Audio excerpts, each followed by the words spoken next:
With the defeat of Wazeman in the first season of Shangri-La Frontier, Sunraku and his friends made a name for themselves inside the game, causing other players to hunt him down for information. As the series returns this October 13th, in this video we will explore what lies ahead for Sunraku and his quest to defeat the Colossus that gave him his mark, Lycagon the Night Slayer. How will all the skills he has attained as an expert trash game hunter come in handy as he progresses in the acclaimed best-selling VR game, Shangri-La Frontier? Let's find out. In the next scene, we transition to Sunraku's journey, and before long, they arrived at a new area with a massive skeleton of a deceased monster there. Virak could no longer bear to stay in the cloth Sunraku was wearing, so she left it and shouted, asking if they were safe now, and how long she needed to squeeze in with this stupid cat, Aramis. As the two emerged from the bedsheet they were wearing, Sunraku agreed with her and bet that they would encounter enemies there while removing the cloth covering them, and as he did so, Aramis seemed disappointed that it was over, so Virak kicked him in the rear and asked what that meant, while a mole reverted to her bunny form. Upon equipping his gazing bird mask, Sunraku commented on the appearance of the area they had reached, the road of past glories, saying that from afar it looked like a skeleton, but upon closer inspection, it appeared to be man-made. Aramis remarked on the enormity of what they were seeing, while Sunraku continued his commentary, betting that it originated from the era of divinity, and he wondered aloud why they would build something so massive, why the divinity era died out, and if it had any enemies. The mole called out to him to get his attention, so he apologized when he realized he had started rambling nonstop. He then reflected that after encountering Professor from the Lore clan, he couldn't help but ponder these things. We return to a point in time before they parted ways with Professor, where Sunraku inquired about the meaning of helping truth see the light of day. Professor agreed and explained that they would share their knowledge with each other, and together, they would solve the toughest riddles of Shangri-La Frontier. Sunraku thought to himself that Professor was right, that the story flags for Shangri-La were unique and pretty esoteric, so if you didn't really understand the setting, it wasn't realistic to try to discover everything on your own. And he thought that that's especially true if he wanted to trip whatever flags he needed to get him back to Lycagon's story. After thinking about that, he accepted Professor's friend request, which surprised the latter, who asked if he was thinking of saying yes to his question, to which he agreed, but added that he had an errand he needed to attend to at the moment, so he couldn't help him right away, which Professor understood. He added that if Professor wanted to ask about Wazeman, he knew someone more qualified than himself, which caught Professor's attention. We return to the present, where Sunraku commented that the moment he mentioned Pencilgon's name, Professor stopped bothering him real quick, and it was shown that Professor knew her as the giant killer, and said the Black Wolves had contacted her. After that, he happily thanked Pencilgon, even though she was far away, for sacrificing herself so he could enjoy this game more. And he much appreciated it because right now, all he wanted to do was start looking for those dudes in Inventoria as soon as he could. Virak was relieved and said they could have been caught at any moment and she was sweating, to which Sunraku agreed and said he's sure he figured out that he was hiding something at least, which surprised Virak and Aramis. He then said that Professor's clan is all about exploring the world's lore, and he's sure he's not that blind to things, adding that he didn't pursue it because he just wanted to say hello to start with. But that was enough about that, Sunraku said, and now they were in the area he had long wanted to visit, so it was time to switch gears and look for the magic application unit, to which a mole matched his hype while Virak said to wait a moment, causing them to stop walking and ask why. Virak explained to them that before they left, she had done a little research on that place, earning praise from Aramis, who called her my beloved. As Virak was explaining what they should watch out for, suddenly a robotic part fell out of nowhere, puzzling them, and Sunraku looked up at the sky, wondering if it came from above. As Sunraku gazed upward, a large robot-like creature suddenly crashed down in their midst, and after that, Virak continued her explanation, saying that these golems, created by divinity, were scattered throughout the area, to which Sunraku replied that it indeed seemed so and he had noticed, while a mole marveled that they were out in full force. Sunraku observed the golem and added that its body looked quite solid, so Virak explained that it was a work golem. After that, Sunraku began to consider how they would fight it, and as he did so, one of the golem's hands with a nozzle began to spark, and it started to unleash flame-thrower attacks towards him. Sunraku managed to evade it, and he commented that it seemed capable of fire attacks and that while its offense appeared strong, its movements were as slow as molasses. As Sunraku was just saying that they should make this a battle of speed and for a mole to keep up with him, Aramis suddenly sprang into action, leaving them speechless. Aramis declared, while preparing to attack, that it was time to close the curtains on the travels of this wandering iron giant of divinity, and after saying that, he used his move, Sovint's Solo Primal Slash, which released a powerful thrust towards the golem, destroying its body, and due to the strength of Aramis' attack, it also penetrated the adjacent rock slab. Aramis commented again that as long as Wild Wind Aramis was here, no enemy could stop them. Sunraku was shocked because he had taken it down with a single attack, and he shouted to wait a moment as that attack had also pulverized the item drops, leaving nothing behind. Because of this, Aramis laughed and said he might have used too much force there, while Virak, irritated with him, hit him with a hammer while calling him a stupid moron and telling him not to use an anti-dragon strike on a work machine. Sunraku, meanwhile, requested if he could avoid using finisher moves, to which Aramis tremblingly agreed. Sunraku explained that he knows Aramis is strong and all, but he didn't think that the golem was that much trouble, to which Virak asked in disbelief what he's talking about and explained that the golems running around the area are not all that slow. She said the real menaces were the golems born from local resources, and no one could tell what those might do to them, which made Sunraku wonder what she meant by local resources, and while this was happening, a rock began to roll towards his foot, and as it got closer, it suddenly grew claws and attached itself to his foot. They were surprised by this, and suddenly the rock began to glow as if it was about to explode, alarming them. But Virak quickly acted and brought out her hammer, shouting at Sunraku not to move. She struck the rock away from them, and fortunately, it was flung away before exploding violently. The flare after the explosion was still strong, causing them to turn towards it, and Sunraku commented that it was a close call. He also looked at his foot and couldn't believe it had exploded on its own, and asked if that ball was locally made, to which Virak responded that she had just told them they couldn't predict what those locally made creatures would do to them. A mole shouted to get Sunraku's attention to what she had seen, and upon turning, Sunraku told Aramis to forget what he said earlier about taking it easy, and in fact, it was time for them to go all out like crazy here, and as he was saying this, a multitude of ball-like creatures similar to the one that had exploded earlier suddenly emerged, originating from inside a larger spherical creature. The spherical creature continued to release many ball-like bombers, and they quickly rushed towards Sunraku.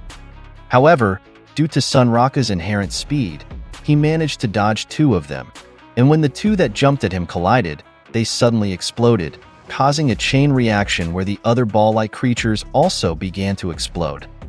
Sunraku warned Virak to be careful of the chain reaction, to which Virak commented that those ball golems kept coming out, and she thought there was no point in fighting an infinite army of ball golems, and they needed to find a way to get close and defeat the main golem, which was the larger spherical creature. The battle against the ball golems continued, with a mole using her magic edge, while Aramis used his move, Sovint's Solo Primal Slash, which erased many ball golems, but unfortunately, they were still surrounded by countless others, prompting Aramis to comment that he wasn't sure if he had reduced their numbers, while Amol said they wouldn't stop emerging. On the other hand, Sunraku and Virak noticed this and wondered if it was just them or if the ball golems were clustering more towards Amol and Aramis, to which Virak agreed and said they really wanted to prioritize them.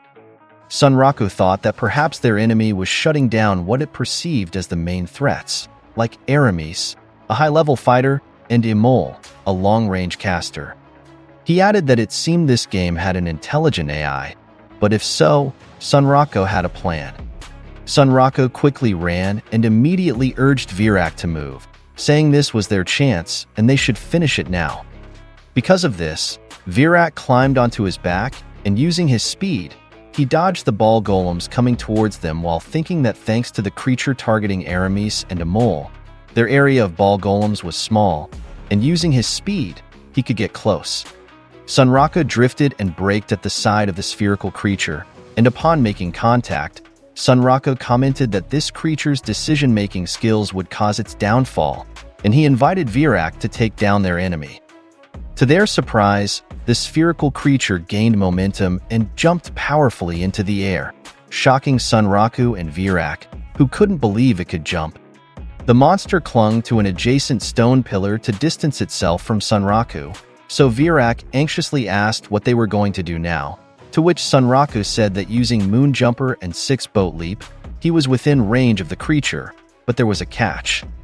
The spherical golem continued to release countless ball golems that rained down on Sunraku and Virak, forcing them to dodge, and Sunraku added that the reason he couldn't use his skills was that it was too dangerous to fight in the air because of the balls surrounding them. Meanwhile, on Amol's side, she was panicking due to the number of enemies rushing at her, so she shouted Sunraku's name and said there were too many balls on her side, so she couldn't help them. Aramis interjected and, while pointing his rapier at the ball golems, told Amol to duck while calling her the sister of his beloved, and after Amol ducked, he used his Savant's solo primal slash again, which eliminated the ball golems trying to approach Amol. His attack continued to travel, and before long, it reached Sunraku and Virak's area, hitting the stone pillar that the main monster was clinging to. It hit the pillar solidly and struck the same spot he had hit earlier, causing the pillar to finally give way, resulting in its collapse along with the spherical creature, and Sunraku was amazed at Aramis' sword skills, calling them godly. Aramis commented that no matter who stands in the way of his beloved, he will cut them apart as he promised. As for the situation of the spherical creature, before it completely fell along with the stone pillar, it jumped again, irritating Sunraku, who said it seemed to be trying to escape once more, while Virak commented that its jump was poorly executed, so it wouldn't get far from them, and here she thought to suggest something to Sunraku, asking if it wouldn't be good to try whatever she was referring to.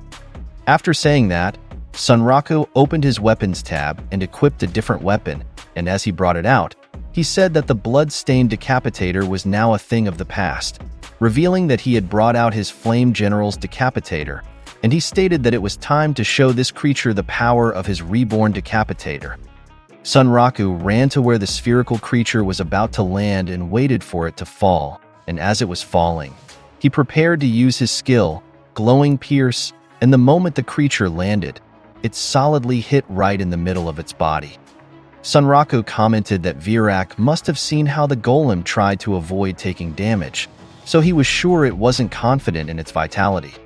Sunraku's attack caused the destruction of the creature's body, resulting in the exposure of its core, and after that, he remarked that he liked this decapitator while Virak quickly moved to deliver the finishing blow. Virak used her move, Material Destroy, and it hit the spherical golem's core solidly, causing it to explode. Unfortunately, upon taking lethal damage to its core, it suddenly emitted a blinding light and seemed to be self-destructing, causing Sunraku to curse and immediately run away from the golem that was preparing to explode while shouting for everyone to run. Before long, the spherical creature finally exploded behind them, and the force of the explosion sent Sunraku and Virak flying. After that, a dazed Sunraka commented that he had expected this but didn't think the main golem would explode too, while Virak said that was a close call, and Aramis and Amol were cheering from the side. Sunraku looked at where the golem had exploded and noticed an item falling, so he caught it and thought it might be an item drop. He looked closely at the item and saw that it looked like an egg with a funny face, while Amol commented on how cute it was.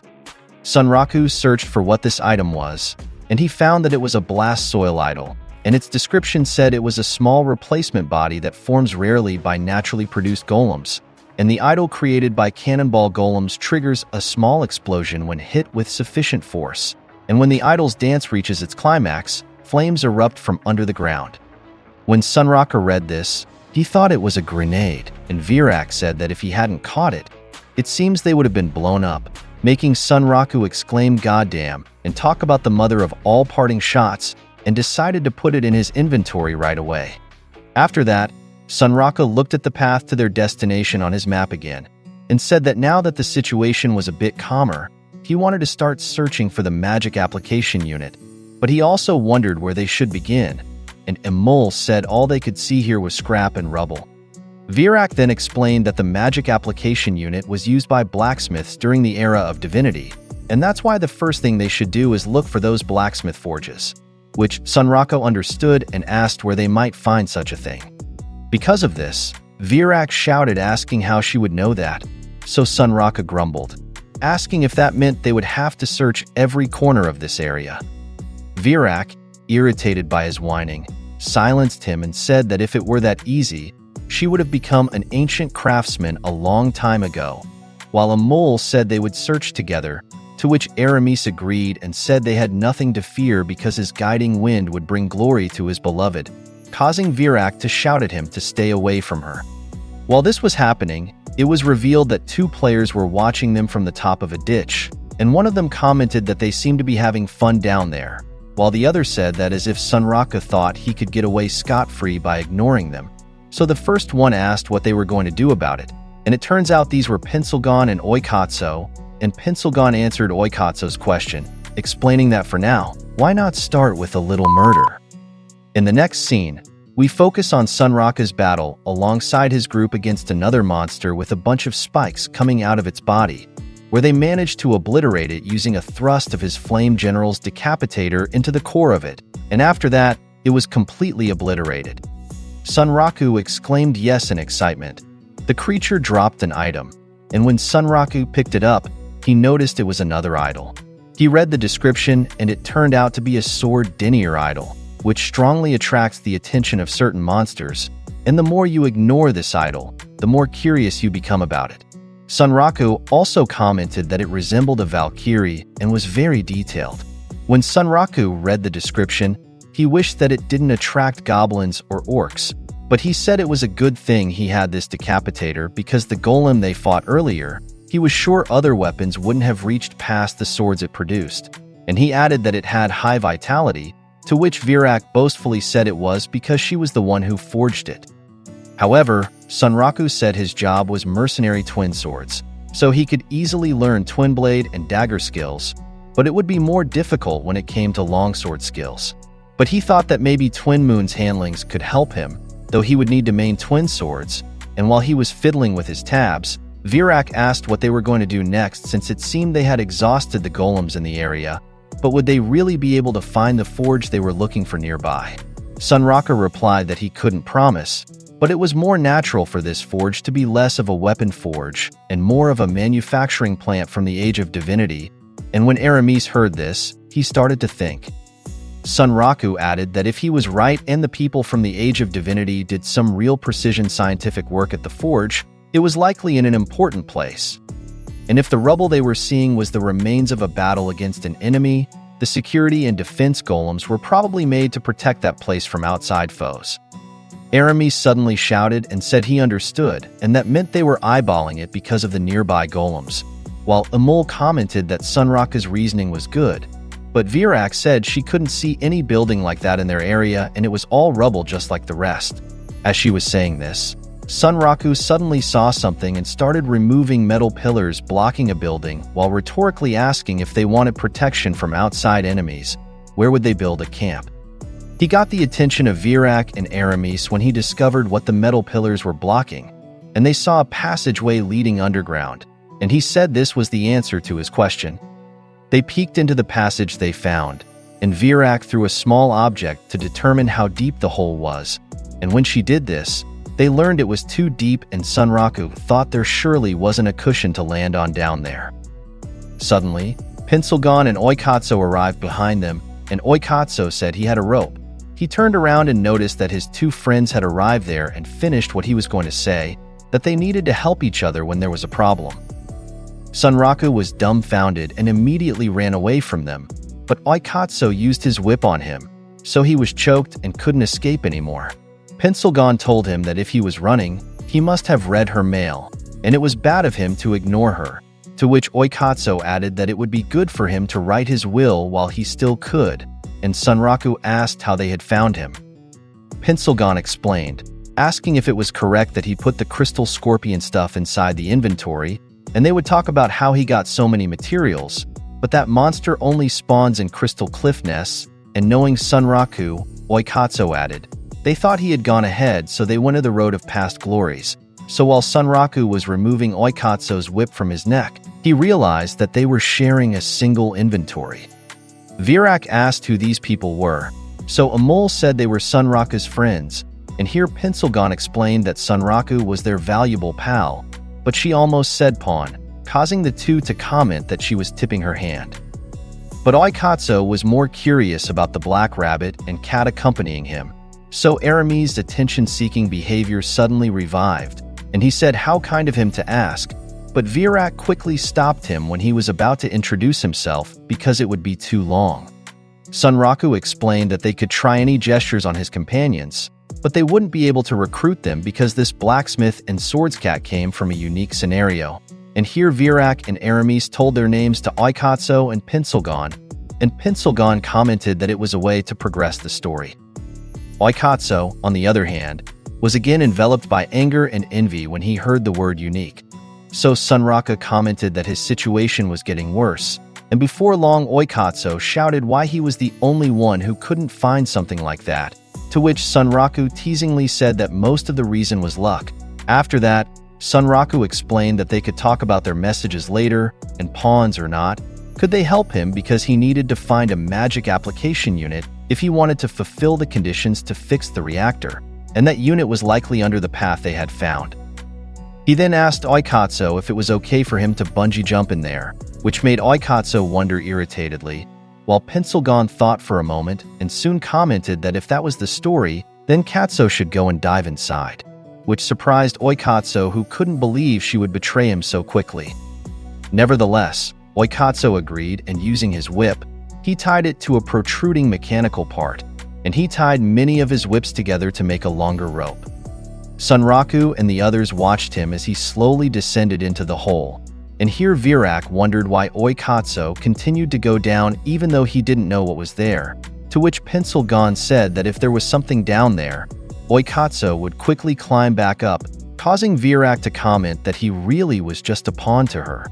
On the other hand, it didn't take long for Oikatsu to reach the bottom of the pathway, and he shouted that it was a futuristic underground cavern. He also told those above that the situation below was all good and he couldn't see any enemies, so Sunraku and Amol quickly followed him. But this was funny, Oikatsu said, because it looked almost like ruins from the outside, but the inside still seemed alive and had energy. He decided to walk and commented that he didn't expect it to be this bright down there, but as he was walking, he suddenly stepped on a platform that lit up, and it triggered something that startled him and Sunraku, Amol, and Virak, who had just come down. Because of this, Sunraku shouted at him asking what he had done, to which Oikatsu stutteringly explained and said he just thought the security of the place was still online. A tube popped out from the ceiling of the place, and from this tube emerged a robotic creature with 4 arms, which stood in front of them. Pencilgon followed them down, and upon descending, she commented that it reminded them of Wezeman, which surprised Virak, while Sunraku wished this wasn't another locked-in-combat for half an hour thing. But Oikatsu said it was surely another high-mobility type monster. Virak asked if they were all good there, to which Aramis quickly moved and said not to worry as no enemy could survive his blade. He immediately used his Sovereign's solo primal slash on the 4-armed creature, but to his surprise, using just its shields that the creature produced from its hand, it managed to deflect his extraordinary attack, causing a look of shock on Aramis' face. He stared at the creature and said yes, there was an appreciable distance between them, but he couldn't believe it was deflected, while Virak commented that the other golems were no match for what they were facing now. Sunraku disagreed and said he guessed that the real watchdog wasn't the ones above, but the golem right in front of them. However, Pencilgon said this wasn't a big deal as she brought out her spear, and confidently declared that they are with the trio that defeated a Colossus. And Oikatsu added that this was the first time the Wolf Gang had teamed up for a battle. The 3 prepared to charge, and Sunraku said they would force their way through this 4-armed golem, immediately using his skill Vorpal Blade Arts Lake Mirror Moon version 3. As they charged, his attack appeared behind the four-armed golem, causing it to lose focus and turn to look behind. Sunraku jumped around on the wall while the others continued charging. So the golem's attention turned to him and it tried to hit him with laser beams coming from its hands. Because of this, Onii-Chan and Virak managed to get close to the golem's side, and these two quickly prepared to attack. However, to their surprise, it could still block them using its other two hands. Virak was irritated by this while Onii-Chan praised its good shield, while Sunraku managed to get behind the golem, but the creature twitched and still managed to notice Sunraku, sending laser beams at him again. Sunraku commented while dodging that this thing was an extreme watchdog and it seemed guard duty was its priority, to which Onii-Chan added, while he and Virak continued attacking, that wasn't that a bad choice. And while this was happening, Aramis and Amol prepared their respective attacks, and they simultaneously used Sovin's solo primal slash and add spell magic edge, which solidly hit the golem's body and caused it to crack. As a follow-up, Pencilgon prepared to throw her spear while saying it was time for a barrage, and as she threw it, she shouted the words all or nothing. Her spear flew quickly towards the four-armed golem, and she managed to hit the cracked part of its body.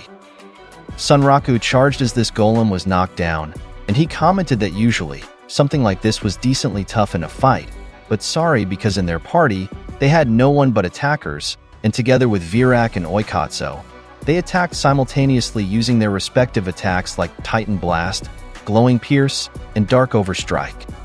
Pencilgon said she didn't think they would win with that bull rush because a party of pure attackers had a disadvantage, while Sunraku laughed arrogantly while saying this was too easy.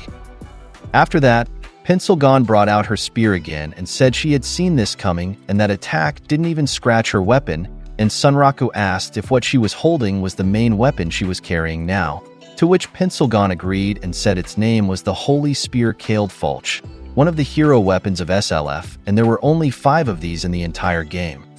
She said that if you have one, you unlock the hero job for yourself, and she was happy because the difficulty in obtaining this item was worth it, to which Sunraku teasingly side-commented that if she was a hero, SLF was doomed. Pencilgon said don't be silly, a hero is basically a glorified assassin, so Sunraku replied that it looked like she was already justifying herself, while Onii-Chan shouted that he had made a mistake again. It seems he was still having trouble with the door they were trying to enter, Pencilgon said, while Sunraku pointed out on what Katsu said about having the skill to open it quickly, to which Onii-Chan said his skill was only level 1 and it didn't often work. After that, Onii-Chan tried again to use his treasure hunter skill Ruin Sense on the door, and explained that it assesses ruins and analyzes their construction. However, Onii-Chan failed again, but he wasn't giving up here, so Sunraku teasingly asked if he has enough time for a bath. He also said he had hoped earlier that the four-armed golem they defeated would drop a keycard or something, but it looks like this won't be easy, while Pencilgon shouted that it was time for the random number generator challenge. Sunraku noticed that she was referring to RNG, and he said he didn't have good memories of that, to which Pencilgon agreed and remembered that Sunraku's RNG wasn't that good. While they were talking about a game full of RNG called All Heart Chronicle, Virak was confused while Aramis just listened, and here Pencilgon asked if in that game he needed a random drop to heal the heroine's illness and it took 3 weeks to get it, causing Sunraku to shout not to remind him of that. Sunraku irritatedly added that after that, the game became All Death Chronicle, and he shouted at Onii-Chan to pass the skill check because he was being enveloped by old trauma. Before long, Onii-Chan managed to open the door, so they were pleased with this, and he commented that it seemed it should open when you put a functioning legacy weapon on it.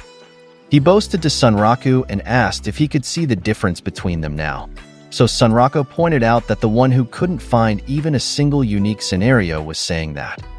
Because of this, Onii-Chan got annoyed with him and lunged at him, while Pencilgon and the others entered the room and amazement was visible on their faces.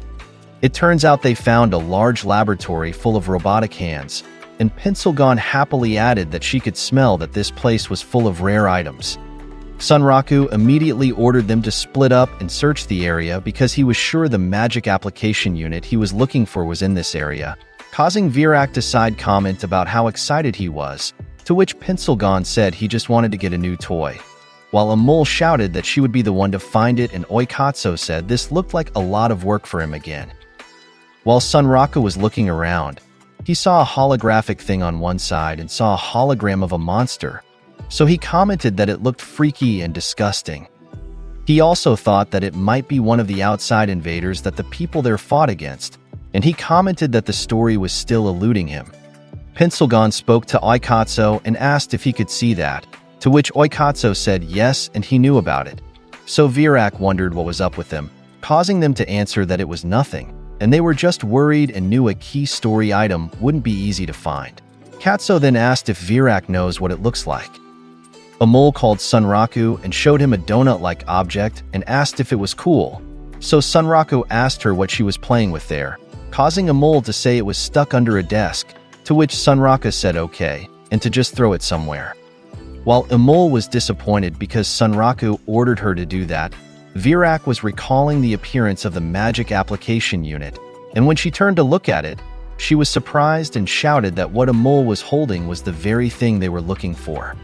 She took it from Amul's hand and said this was the thing they were looking for. Sunraku couldn't believe they found it, and Virak said that it's her key to learn more about divinity weapons. Sunraku then lifted Amul and happily said how brilliant she was while swinging her in the air. After that, when he was about to tell Virak that they should return to Lagania to start, he was suddenly grabbed by Pencilgon and Oikatsu on both shoulders, and the two ominously said that if he thought he could just leave here, he should think again, and not to tell them he had forgotten about their messages.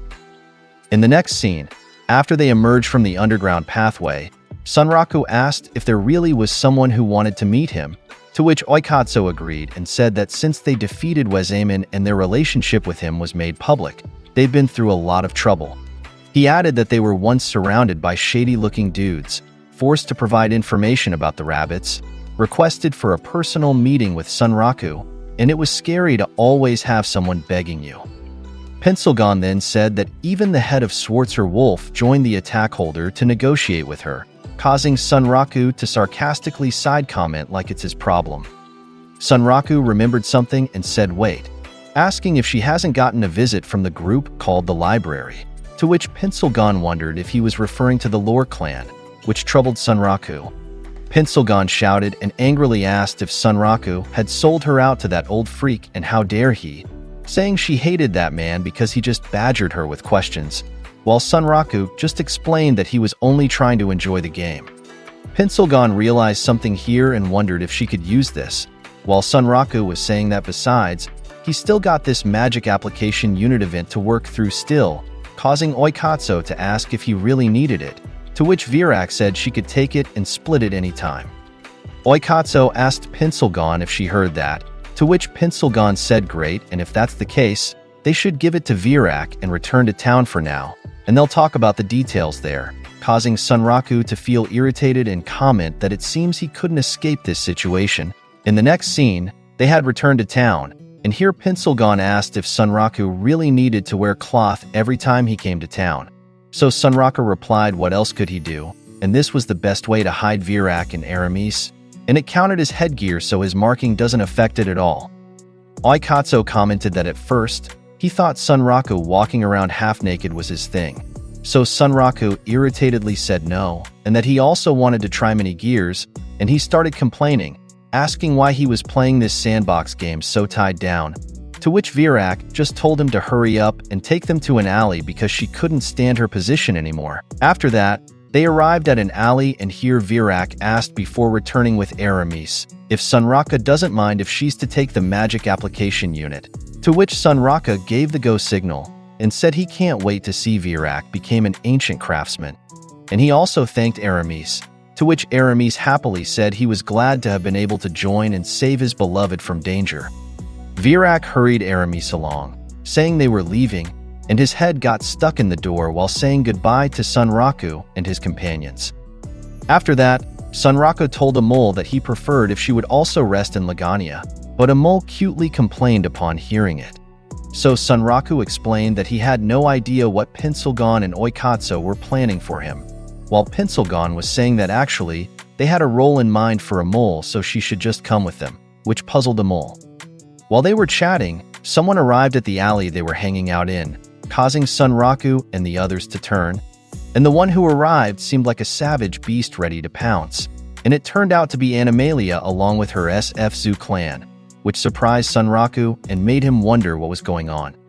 When Animalia and her group saw a mole, they all suddenly charged like thirsty animals, so Sunraku immediately ran because he knew he was seeing berserk eyes in them, and he also invited Pencilgon and Oikatsu to run. But instead of running, these two stopped him, which confused him. The two smiled at him as if they had done something sinister. So here he realized that they had sold him out to Animalia, and before they could be pounced on by the Zoo clan members, Pencilgon said that now they were even. Sunraku screamed here out of fear and said he couldn't deal with this, but he suddenly thought of something and said that he wasn't the one they wanted, and he quickly grabbed a mole and threw her towards Animalia. The mole was surprised at him, and before long, it was as if Animalia and her group were devouring a mole due to their obsession with pets, causing a mole to scream how Sunraku could betray her like this. While watching a mole being mobbed, Oikatsu commented that they were like zombies pouncing on fresh meat, while Sunraku said not to hate him and that sometimes a sacrifice was necessary, and Pencilgon added that without a mole there, it would have been difficult to stop Animalia in her most insane state. Sunraku noticed something beside them and said wait a minute and asked who called them. It turned out to be Saiger 100 along with Saiger 0, who asked Pencilgon what the urgency was about. Pencilgon greeted her here and called Saiger 100 Momo, and Sunraku was also surprised that Saiger 0 was with her. Saiger 100 approached Sunraku and explained that she had wanted to talk to him for a long time and introduced herself as the leader of the Schwarzer Wolf clan, and she also introduced Saiger 0.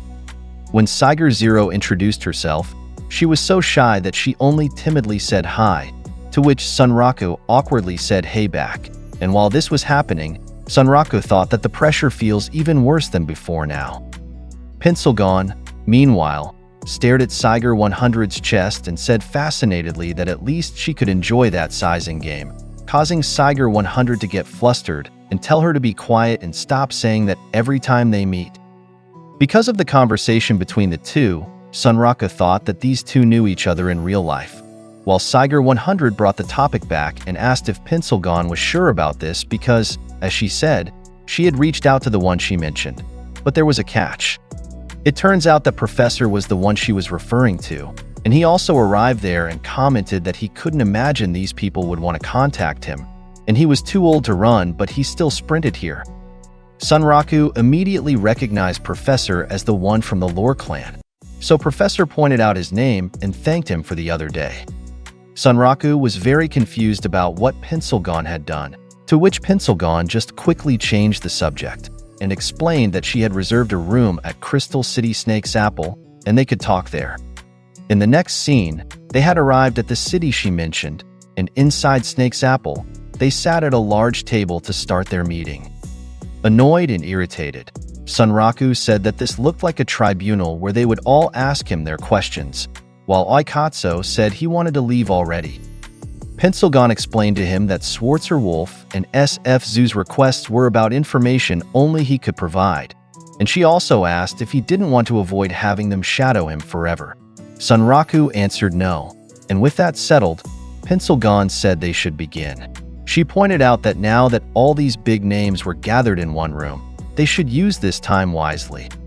Saiger 100 raised her hand and said she would get straight to the point and said that what the Schwarzer Wolf wanted was useful information that would lead them to the unique monster Lycagon the Night Slayer, and in exchange, they would offer a way to remove Sunraku's marking.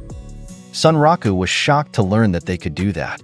Saiger 100 responded that this method was well known, but if he were to work with them, it would become 100 times easier to do than starting from scratch. Sunraku looked at his arm, unable to believe that he could remove that marking. He said that although it had helped him many times, he would kill for the freedom to equip whatever he wanted. Saiger 100 added that the final goal of Schwarzerwolf was to defeat the Night Slayer Lycagon. She regrets to admit that they haven't seriously taken on any unique monster yet. Even if they were lucky enough to encounter Lycagon, they would be defeated without having learned anything useful at all. On the side, Animalia was just humming and delighted with them all. Sunraku glanced at her and considered how much information he should share with them. He pondered whether to tell them about the Vorpal Epic X unique scenario, to which only he had exclusive access now. It would be impossible for him to tell them about Lagania or Rabbituza, the palace, Visash, or even the other bunnies, including the cat.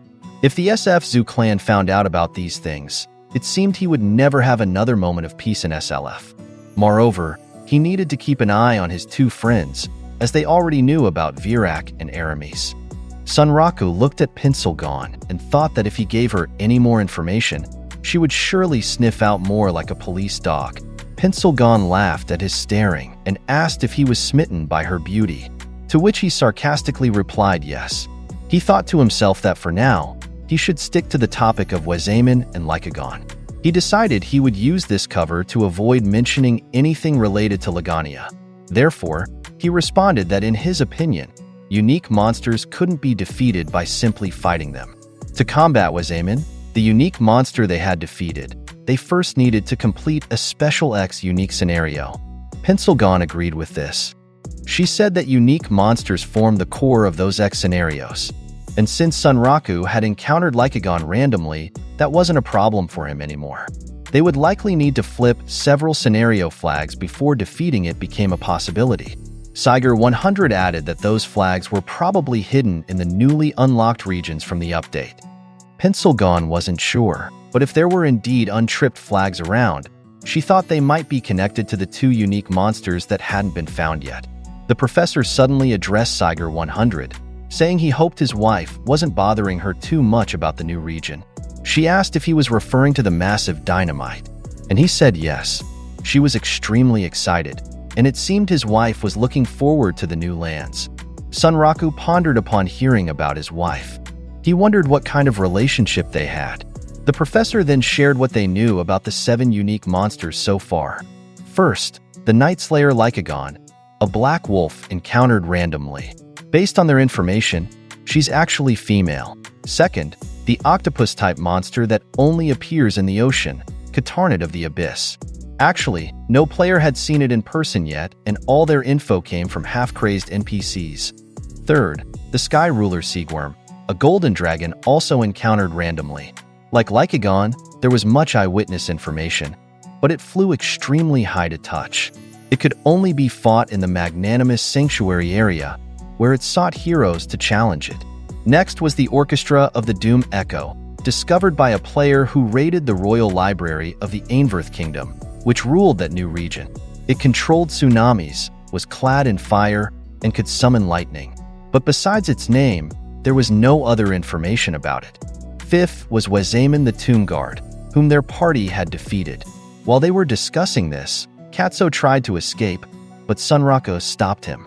Katso said he wasn't needed there, but Sunraku wouldn't let him leave. The professor mentioned that they had done a lot of research in the library, but they didn't have much non-public intel on him. Pencilgon was pleased to hear this and searched for something in her inventory tab. She showed them the Tome of Truth, Tomb Guard edition, that she possessed. The professor was amazed by this. Pencilgon opened it and said it was full of important information about Wezaman, and so the professor's eyes widened at this. Pencilgon hugged the tome tightly and said it was an extremely rare item that she normally wouldn't let go of.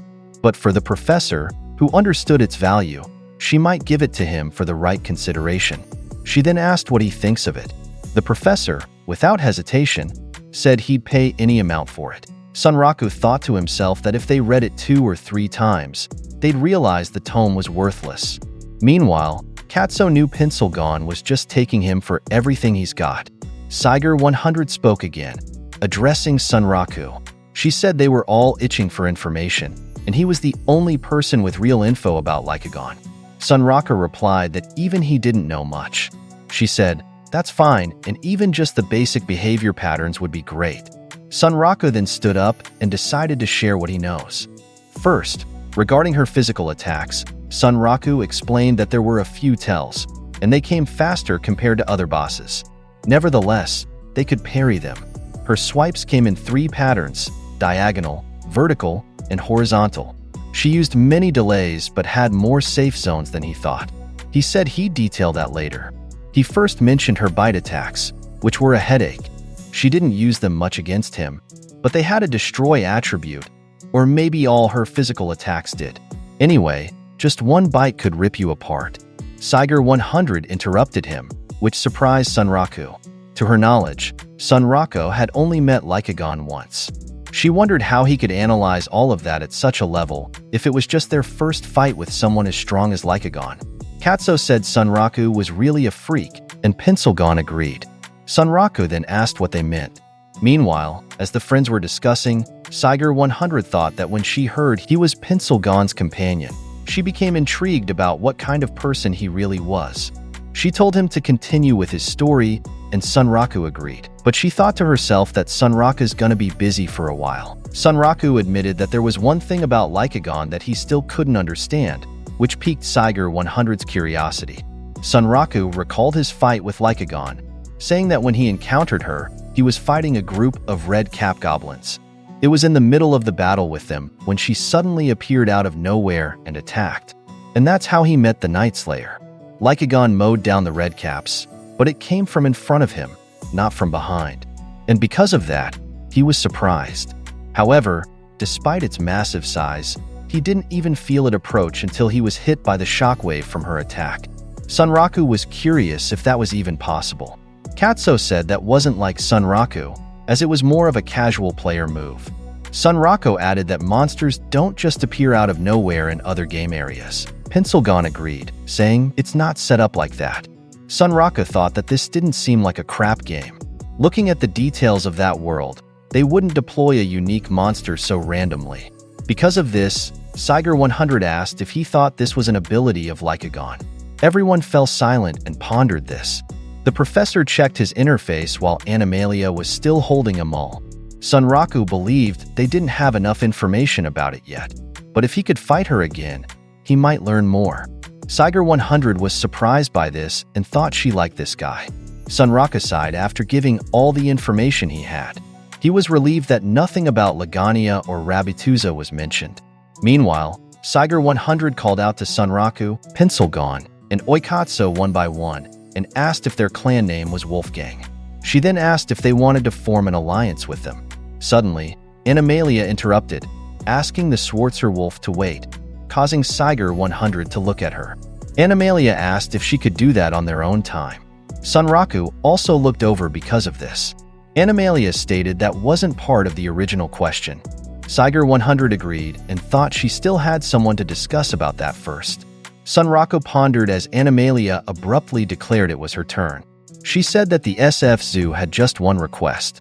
Pinching Amul's cheek, she said they wanted to hear about the land of the Vorpal Bunnies. While holding Amul, she stated that in the name of SF Zoo, she would squeeze everything out of him. And when she asked if he understood, Sunraku was annoyed at her bringing this up. He thought he should have expected this from Animalia. Animalia demanded Sunraku to talk about Lagania.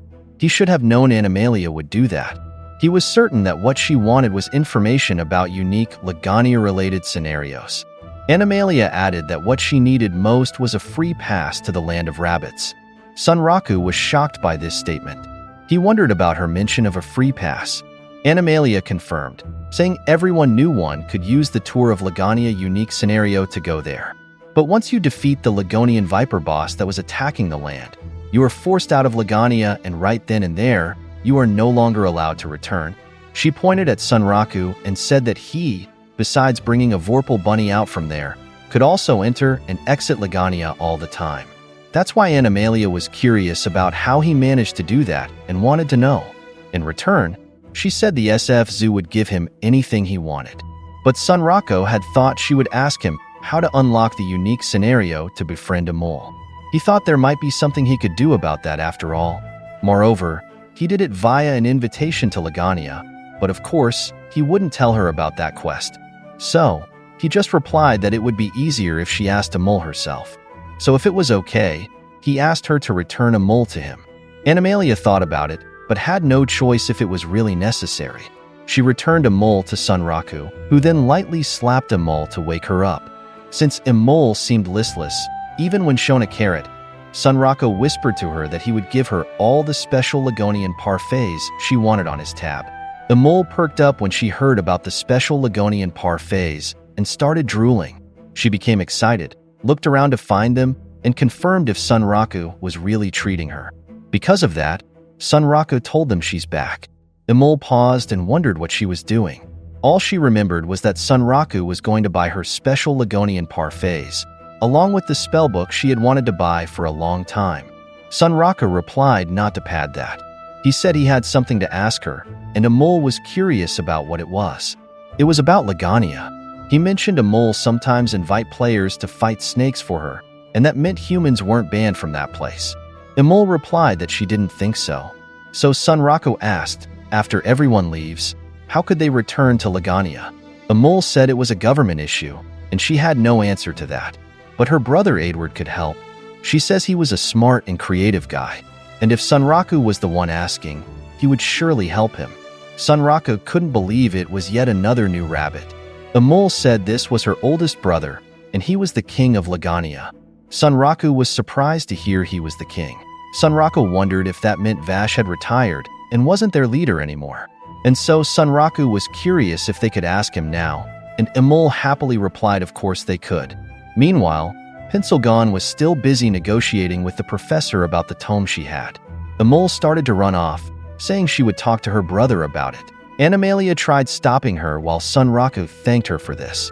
Siger 100 thought Emol was trying to escape from them. On the side, Animalia said all she wanted was one last pet. Now that Emol had left, Sunraku said they should return to that topic when she comes back. Animalia had no choice but to agree. To the side, the professor was visibly annoyed while looking at his interface and said he would pay the price for Pencilgon's tome. She was delighted and said they had a deal. She handed the professor the Tome of Truth, Tombguard edition, and he was extremely excited to read it. Sunraku then asked Pencilgon how much she got for it, and she replied 100 million money. Katso couldn't believe it, but Pencilgon defended that it was only 20% of her debt. And now that that was settled, she also wanted to offer something to the Schwarzerwolf, the library, and SF Zoo, as well as to them at Wolfgang. She wanted all of them to form a clan alliance. The representatives of each group were very surprised by this statement. Siger 100 figured out that this had been Pencilgon's goal from the start. Meanwhile, Animalia replied that it was fine with her. However, it was still the SF Zoo's time to speak. The professor smiled and said he had no reason to refuse that offer. He thought it wouldn't change their activities too much. Also, Siger 100 decided to go along with this plan and replied that there was no problem. She even wanted to invite them. Because of this, they decided to forge an alliance pact. After that, Katso was pleased that everything was finally okay. Sunraku was annoyed with him, asking why he was acting like he had suffered when all he did was sit there. While resting his chin on his hand, Katso replied that he had struggled to catch him. He revealed that Sunraku was even called Bigfoot online, and so Sunraku couldn't believe this and told him to stop giving him stupid nicknames. Katso suddenly brought up why Sunraku had given away that information so easily. Sunraku asked if he was referring to the deal with Lycagon and removing the marking. He said those were just battle patterns, so he could easily give them away for free. Katso replied that he shouldn't have done that. If it was okay, he would speak as a pro gamer. They weren't in the 2D monitor era anymore. In full dive games, knowledge about enemy movements was more important than Sunraku thought, especially when it came to unique monsters, because they weren't like bosses that players often see. He said that information was priceless. They weren't talking about status ailments and other things they could work their way through. Sunraku thought about it and said it seemed Katso was right. Pencilgon agreed and said that the Schwarzerwolf might have such insight about them, but the library wouldn't be a problem to deal with. However, the SF Zoo, she said, was like locusts. They treated NPCs and monsters the same, and if they got a permanent visa to Ligonia, who knows what would happen. Sunraku replied it would be a mad spree of petting. Pencilgon admitted she knew Sunraku was hiding a unique scenario but wouldn't pry about it. She just told him not to do anything stupid and not to let it fall into anyone else's hands. Sunraka paused and said that was his intention. Pencilgon then stood up and said, well, she had achieved her original goal, so she was good now. Katso asked if she meant the clan alliance. That's right, Pencilgon said. Now she could freely use the access and equipment retained by other alliance members. Sunraka hadn't expected that all of them would agree to this alliance. Pencilgon said she was sure that for them, just give them a little information and they would help a bit. But of course, they wouldn't give it away easily. Right now, she said, they had 5 ace cards. First, they were the first group to defeat the X-Unique scenario and had information on Bahamut. Second, they had access to Inventoria and various legacy weapons there. Third, they had de facto exclusive access to the Ancient Craftsman job, which Virak held so far. Fourth, Sunraku had a lot of intel on entering Lagania, including the existence of cat Siths and more. And fifth, they had an inside line on accessing the next X-Unique scenario. Simply hinting that they had these cards gave them power, and information could easily control and kill people. They might be a new clan with just 3 people, but they had die-hard game-leading clans that would serve them, and they would always stay one step ahead. She asked them if they think that's about the funniest thing ever. Katso and Sunraku just looked at each other after hearing this. They praised Pencilgon's sneer. Pencilgon said that she had resorted to the stick too quickly in the United Rounds game, so she would try to use the carrot more in SLF. Pencilgon was excited that they would be villains to be hunted down by the masses. And if so, Sunraka replied that he would sell them out and flee to Lagania.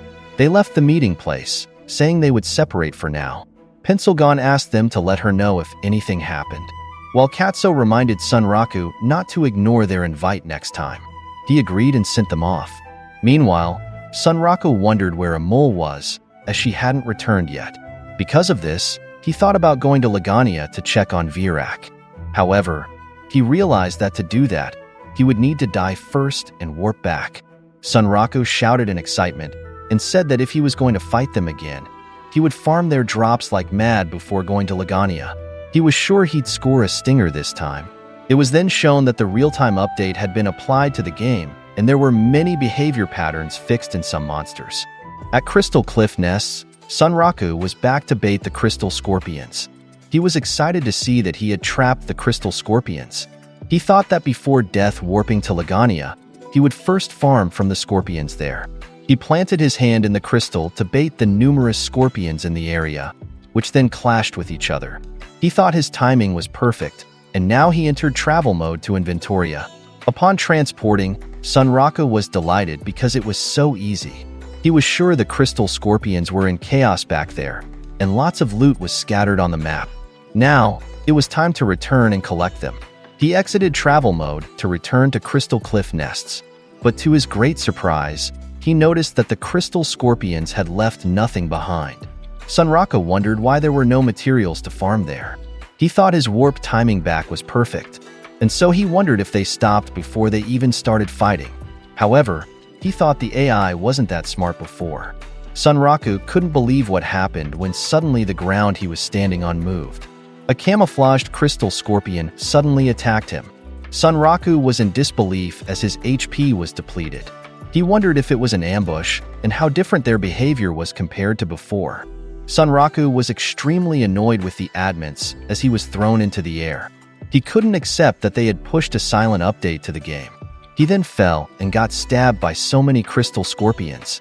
After that incident, Sunraku returned to the Lagania Inn. Frustration was evident on his face as he logged out of the game. Switching to their house, when Hizutome removed his VR headset, he couldn't accept what had happened. He checked the net for what the admins had done to the game and learned about the adjusted behavior patterns. He had expected this to come sooner or later, but didn't anticipate it happening when he didn't need it. He regretted losing what could have been his golden ticket. Moreover, his friendly fire method to kill them was already set up, since after all, he couldn't level up with normal enemies any longer. The crystal scorpions would have been perfect for that. Now, he would need to change his plans.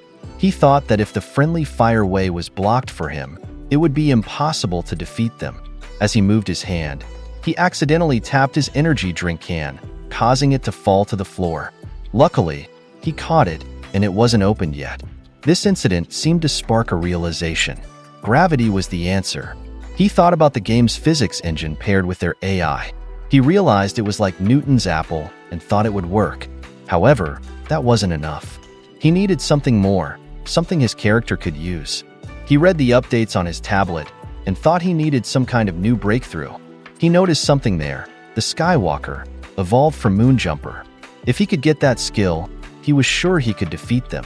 He stood up, thinking he just needed to do some trial and error with the Crystal Scorpion's AI patterns, and it would be perfect. He challenged the admins, saying that if they thought they had conquered him with the new update, they were mistaken. He excitedly declared that this wouldn't hold him back. Instead, it would make him find even more exploits that they should fix. So, they should prepare themselves. Switching to the game, a mole entered the inn room and was surprised to find Sunraku had returned.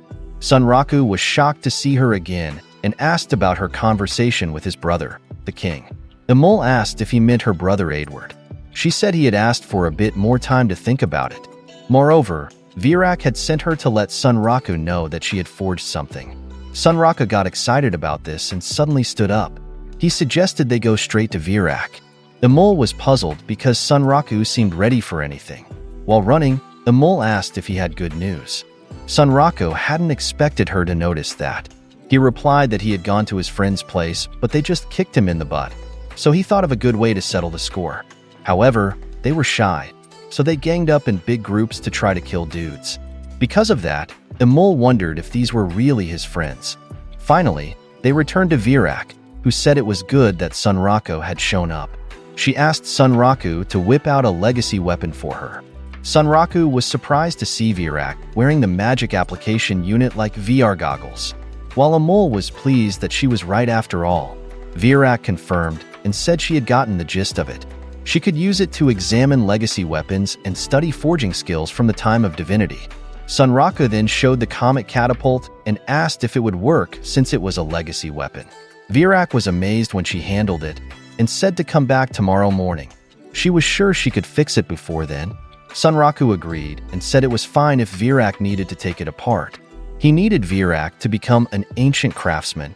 Virak suddenly removed the magic application unit and brought up a favor, surprising Sunraku. Virak said that if she became one of those craftsmen, she could craft new weapons with legacy tech in them. Sunraku couldn't believe Virak could make legacy gear.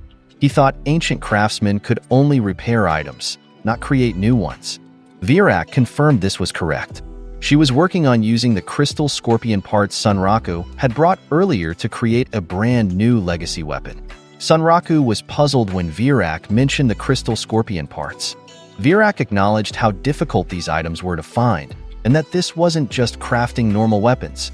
Because of this, she was sure to make mistakes and would need a lot of materials, knowing many would be wasted. She bowed and said her blacksmith soul told her she could create the finest masterpiece using those parts. So, she asked Sunraku to help her and take a risk on her.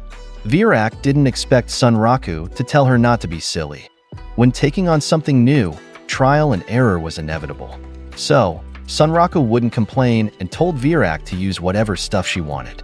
Virak's eyes shone after hearing this from Sunraku. She said she owed him for this. She confirmed if it was okay to make a set of twin blades. But Sunraku thought about it since he already had 3 pairs. So, he suggested that he wanted to broaden his range in battle and requested a different type instead. That night, they went out to the spellbook store. The mole was delighted that Sunraku bought her a new spellbook. Because of this, she said she could now cast new magic. While holding the book, she was overjoyed that she had suggested it. Sunraku clarified that he bought it because she needed it. Moreover, he also wanted more assist magic. Anyway, it was time to leave and prepare for the battle against the Crystal Scorpions, he declared. Players around them were puzzled when they raised their hands. Sunraku said that first, he needed to level up. So, they would kill an army of zombies in the inner canyon of ancient souls. When he asked if Amol was ready, she replied that her new magic was itching to be cast. Sunraku then told Virak not to worry. She should just wait because Sunraku would gather even more materials than Virak could ever use up. They headed straight to the inner canyon of ancient souls, where Sunraku was visibly eager to gain experience. However, their enemy were just running away while they chased him. Sunraku told a mole to catch him and not let them escape. The mole said she was on it and used her spellbook to cast magic chain. Suddenly, a chain emerged from her book, going straight for the enemy. Because of this, she managed to tie his hands. The magic chain was a spell that binds the target with a chain made of magic. The binding becomes tougher as the level gap between the caster and target increases. Sunraku said that pinning down the enemy helps, but the best thing about the spell was how it makes them do the struggle animation. Because of this, it became easier to defeat escaping enemies. So, when they trapped it, Sunraku jumped to use glowing pierce on it. He hit its body with his blade, and so he was delighted when they won, and because of this, he said they would just continue hunting. Sunraku had bought that spellbook after an unexpected windfall, and now he was extremely happy he did so. The mole said she would take good care of it. Sunraku then recalled selling his items.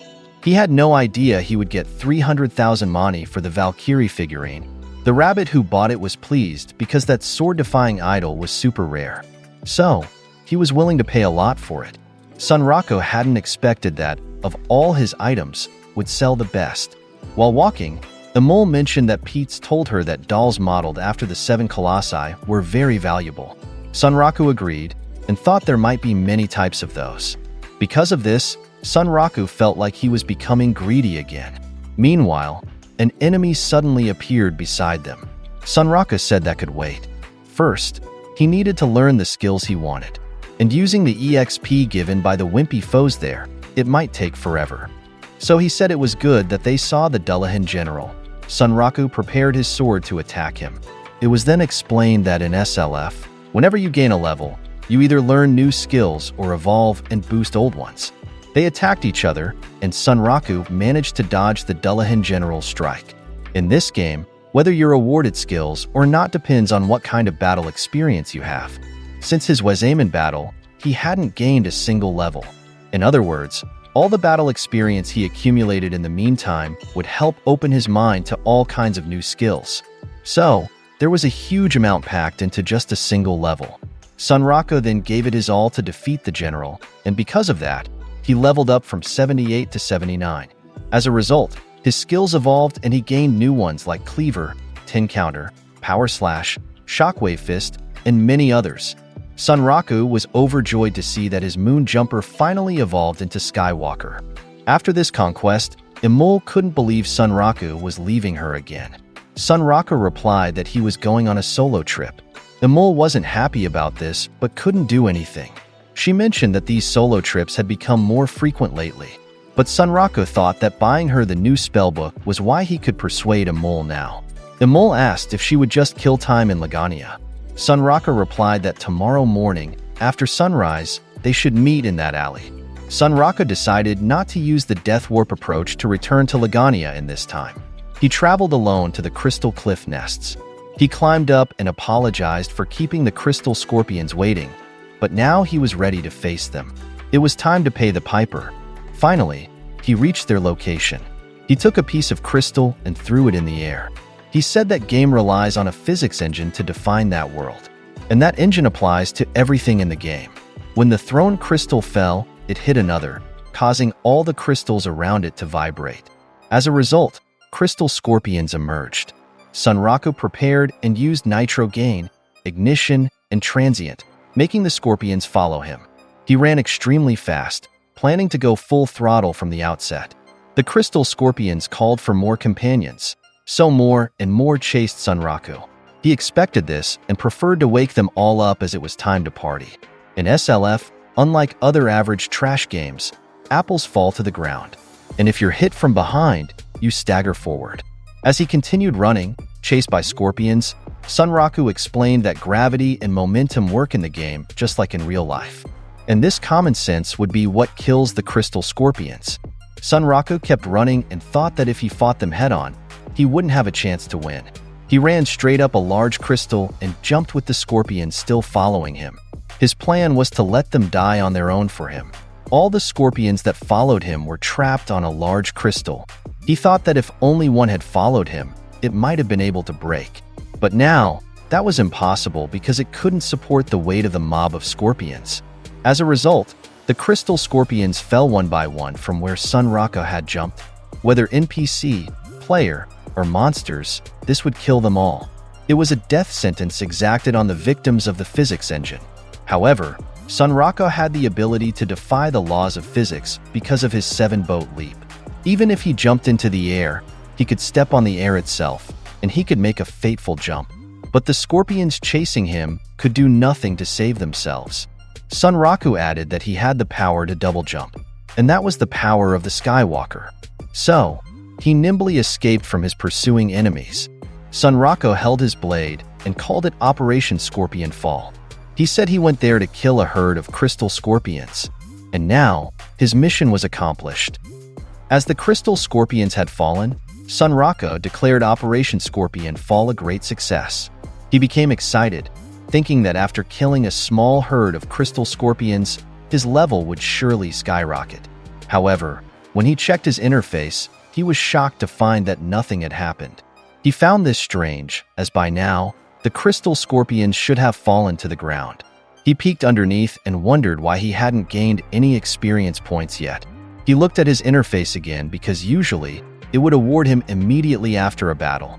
This meant that if he hadn't received anything yet, the fight might not be over. Suddenly, scorpions appeared behind him. He realized he was right, and they had just been swarming in from nearby.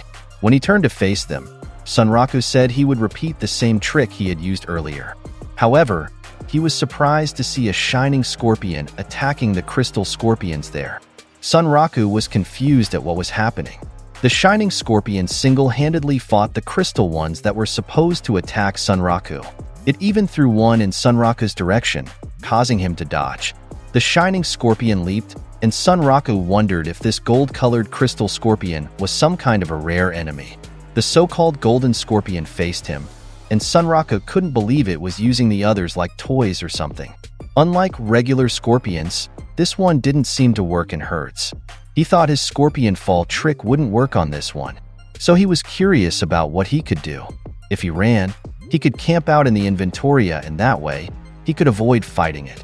However, as a gamer, he said he would never choose that option, so he used his blade to block its attack. He jumped and faced it, even though he didn't have a clear strategy. Moreover, he was a lone wolf now. Therefore, it would be just him and the golden scorpion in a one-on-one battle. Using its claw, the golden scorpion cleanly sliced through the crystal Sunraku was standing on. He was shocked that it could split it in two. He noticed that the golden scorpion's claws were sharpened and more suitable for attacking, very different from the normal type scorpions there. Sunraku jumped from crystal to crystal in the area. However, the golden scorpion pursuing him simply sliced through them. Sunraku thought it might be better to imagine it as having two broad sword wielders for arms. Sunraku blocked its attacks using his twin blades and nimbly jumped around. He noticed that it was covered in golden crystals. It wasn't as sturdy as regular scorpions, but going from titanium to plain steel, it won't improve his attacks. So he couldn't call that a positive. He noticed that while it had changed its armor, it had become faster. Because of this, Sunraku agilely dodged its attacks and moved away for a moment. He thought, the golden scorpion killed the others there. So now only the two of them faced each other. But he still needed to avoid leaving that area as much as possible. He needed to keep the battle compact while facing it. Because of this, he couldn't help but laugh. Suddenly, part of its claw moved and released a liquid substance, which surprised Sunraku. He quickly dodged when it targeted him. Sunraku looked at the gloop that hit the crystal and thought that the golden scorpion also had a long-range attack, and it was impossible that it wasn't poisonous. So he approached to attack again, saying that now he seemed to understand the enemy. To sum up, it was geared completely for battle, with offense, defense, speed, and both close and long-range attacks. But if those were its only enhancements, he knew it still wouldn't be enough to catch him. While standing on a crystal, Sunraku saw the enemy's stinger flick again, so he expected it to release even more poison. He thought he'd scope out the firing angle and was sure he could avoid it. However, it wasn't like before. The poison released was more abundant and widespread, so he accepted that it was impossible for him to dodge it. Because of this, He had no choice but to enter the Inventoria. He said it was a close call, and he thought he wouldn't make it to teleport in time. He couldn't believe that the enemy could spray poison goop like a shotgun. So he calmed himself down and thought that mental distress would affect his avatar's moves. Even though he had MP refill potions, he could only use the Inventoria dodge 6 times. But that wasn't enough, and he couldn't waste it. So he exit traveled and returned to face the enemy. The poison barrage was really bad news, and it was impossible for him to avoid it up close without transferring to the Inventoria. But Sunraku thought that if he could do something about its stinger, he can seize the advantage. As it attacked him again, he jumped to dodge. He realized that through repeated attacks, he seemed to be seeing a way out. At first, he thought the golden armor had no weak spots at all, but it appeared that to boost its speed, it had small open crevices on the top and bottom of its body. So he used his glowing pierce and sliced its claw. He was pleased to notice that it was finally breaking. He could definitely hit those points for damage. Suddenly, the golden scorpion jumped up onto a large crystal there. Sunraku wondered if it was running away from him. However, upon careful observation, he saw it was just repairing its body and reconstructing the damaged parts from Sunraku's attack. He was shocked because the scorpion also had regenerative skills. It wasn't just geared for battle, but completely flawless. This reminded him of a colossi he knew. Sunraku was troubled by this realization, but he thought he shouldn't be afraid of it. He was playing SLF to defeat Lycagon.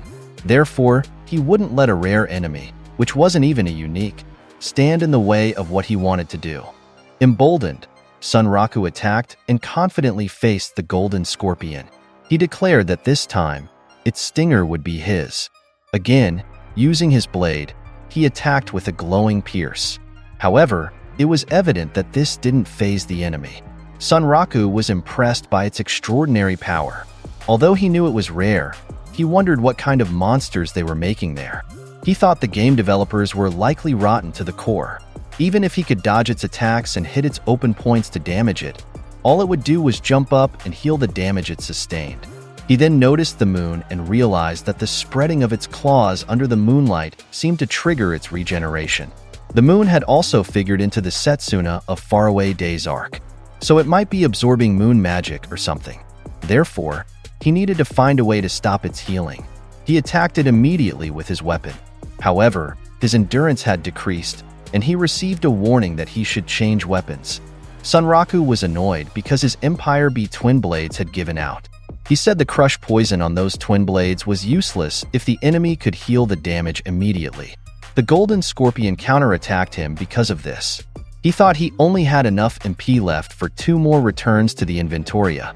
Sunraku had never experienced a battle lasting this long since Wezamin the Tomb Guard. That was why he was so happy, and because of that, he's decided to use every card he had. This time, he used the Vorpal Blade Arts, Lake Mirror Moon. A reflection mirror appeared behind the enemy, and when he attacked, he hit it. He wouldn't allow it to have time to heal. He continued attacking its claw using Boundless Massacre.